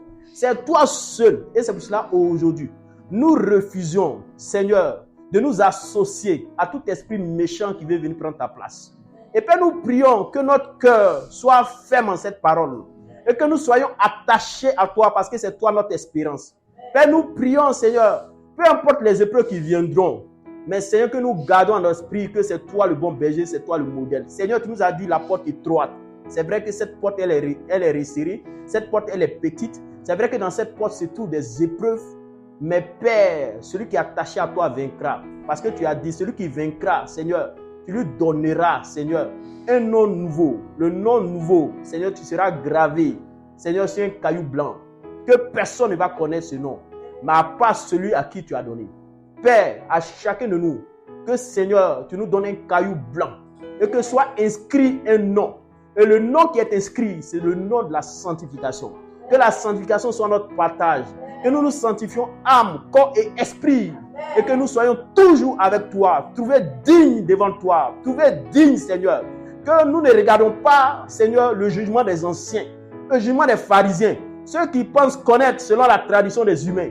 Nous ne sommes pas là pour plaire à des hommes. Qu'ils pensent ce qu'ils veulent. Mais celui qui est justifié est vivant. Lorsque tu viendras, tu vas montrer ceux qui sont de toi et ceux qui ne sont pas de toi. C'est là des gens, Seigneur, vont crier, vont pleurer, parce qu'ils auront suivi un Dieu étranger qu'ils ne connaissent pas. Mais nous voulons suivre toi, Jésus. Et le témoignage que nous voulons rendre, c'est Seigneur, ta vie. Et nous voulons prêcher Jésus. Seigneur, pas seulement en parole, mais Seigneur, en action. Merci, Seigneur. Ainsi de forger ce caractère. Et que tu forges nos cœurs. Et que notre cœur soit trouvé, Seigneur, juste devant toi. Et qu'on soit ce peuple agréable. Que tu prends plaisir, Seigneur, chaque fois, toi-même à te lever depuis ton trône, à venir agir pour nous. Seigneur, tout ce qu'on cherche, tu connais. Tous nos besoins, tu connais. Et Seigneur, nous venons aussi te faire connaître nos besoins, Seigneur. Seigneur, par des actions de grâce, nous te bénissons pour tout ce que tu as fait pour nous. Seigneur, pour tout ce que, quoi que tu as fait pour nous, que ce soit des petites choses, Seigneur, nous sommes reconnaissants. Si tu nous as donné du pain, nous sommes reconnaissants. Si tu nous as donné, Père, de l'eau, nous sommes reconnaissants. Seigneur, tout ce que tu as fait pour nous, nous sommes reconnaissants. Et nous te disons merci pour ces choses tous les jours de notre vie. Seigneur, nous sommes reconnaissants. Reconnaissants. Nous ne voulons pas agir en insensé comme le peuple d'Israël à qui ils étaient dans le désert. Seigneur, la manne est quittée du ciel, mais ils n'ont pas été reconnaissants. Ils ont dit qu'ils voulaient retourner chez Pharaon parce qu'ils pensaient que chez Pharaon, ils allaient manger. Mais Seigneur, nous sommes reconnaissants. Seigneur, même si c'est dans la faim, nous allons te bénir. Nous allons te bénir. Peu importe les épreuves, nous te bénirons. Nous voulons avoir cette force. Et maintenant, je parle à mon âme. Et je parle à l'âme de tout un chacun. Qu'aucune tristesse ne nous envahisse. Et que chaque fois, nous soyons dans l'allégresse, dans la joie. Parce que nous avons un grand Dieu fidèle. Et Seigneur, pour celles qui cherchent le mariage, Père, tu connais l'homme fidèle. Tu connais l'homme selon ton cœur. Et tu sais, Seigneur, ce qui est bon pour tes enfants. Et tu connais le moment adéquat. Et Père, je prie que les cœurs soient tournés vers toi. Parce que le moment adéquat, tu sais. Et Seigneur, de la même manière que toi-même tu as dit, tu te souviens de Sarah. Quand le moment est arrivé, Seigneur, ce n'est pas une prière. Ce n'est pas un jeûne. Mais c'est toi qui décides. Et on sait que tu vas décider des choses excellentes. Et que la parole que tu nous as dit s'accomplira dans la vie de tout un chacun. Et tu nous réuniras, Seigneur. Et chaque fois que nous viendrons dans ta présence, Seigneur, nous en sortirons grandissants. Et que la joie va nous animer. Merci encore pour nos parents. Seigneur, tu les connais. Tu ne nous as pas appelés pour que nos parents soient égarés. Tu as aussi appelé pour qu'eux soient sauvés au travers de nos témoignages. Mais Seigneur, commence à agir. Suscite des serviteurs. Seigneur, là où ils vont sortir, ceux qui sont de toi, tu les connais. Épargne, Seigneur, du chemin de nos parents, des menteurs, des chiens, ceux qui ne sont pas de toi. Mais Seigneur, tu as des serviteurs, des gens ouins, que toi-même, qui sont dans ton intimité, que tu connais. Donne le manteau de Moïse aux gens. Seigneur, de se lever, d'aller dans la rue, d'aller arracher, Seigneur, de l'Égypte, tous ceux qui sont maintenus captifs. Que la gloire te revienne, Seigneur. Non seulement pour nous, pour nos frères, mais Seigneur, la grâce est pour nous. De la même manière que Pierre a prophétisé, il a dit en ces termes que venez cette grâce-là. Elle est non seulement pour vous, pour vos enfants, pour ceux qui sont éloignés, qui sont loin, qu'ils viennent. Cette prophétie de Joël s'est accomplie. Merci qu'elle s'accomplit encore pour nos familles. Que Seigneur, les gens viennent et qu'ils montent à la montagne de l'Éternel. Seigneur, pour adorer le Dieu de Jacob, le Dieu d'Israël. Merci pour cette promesse. Merci pour la classe Abia. Merci pour chacun de nous. Et merci aussi pour ceux qui ont participé à notre édification. Seigneur, tu les connais. Nous prions aussi pour eux. Même si le malheur est venu, Père, fermez des cœurs, nous prions aussi que, Seigneur, ils soient justifiés parce qu'ils ont construit quelque chose dans nos vies. Merci, merci, parce que nous ne sommes pas là contre les gens, nous sommes là contre les esprits. Et ce sont les esprits que nous condamnons. Et que chacun de nous ayons, Seigneur, le courage de dire la vérité lorsqu'on trouve le mensonge. N'ayons pas peur. Merci d'être ce Dieu qui est toujours avec nous. Que la gloire te revienne pour les jours de notre vie. Sois béni, Seigneur. Merci encore pour nos vies. Que l'honneur et l'adoration te reviennent au siècle des siècles. Amen.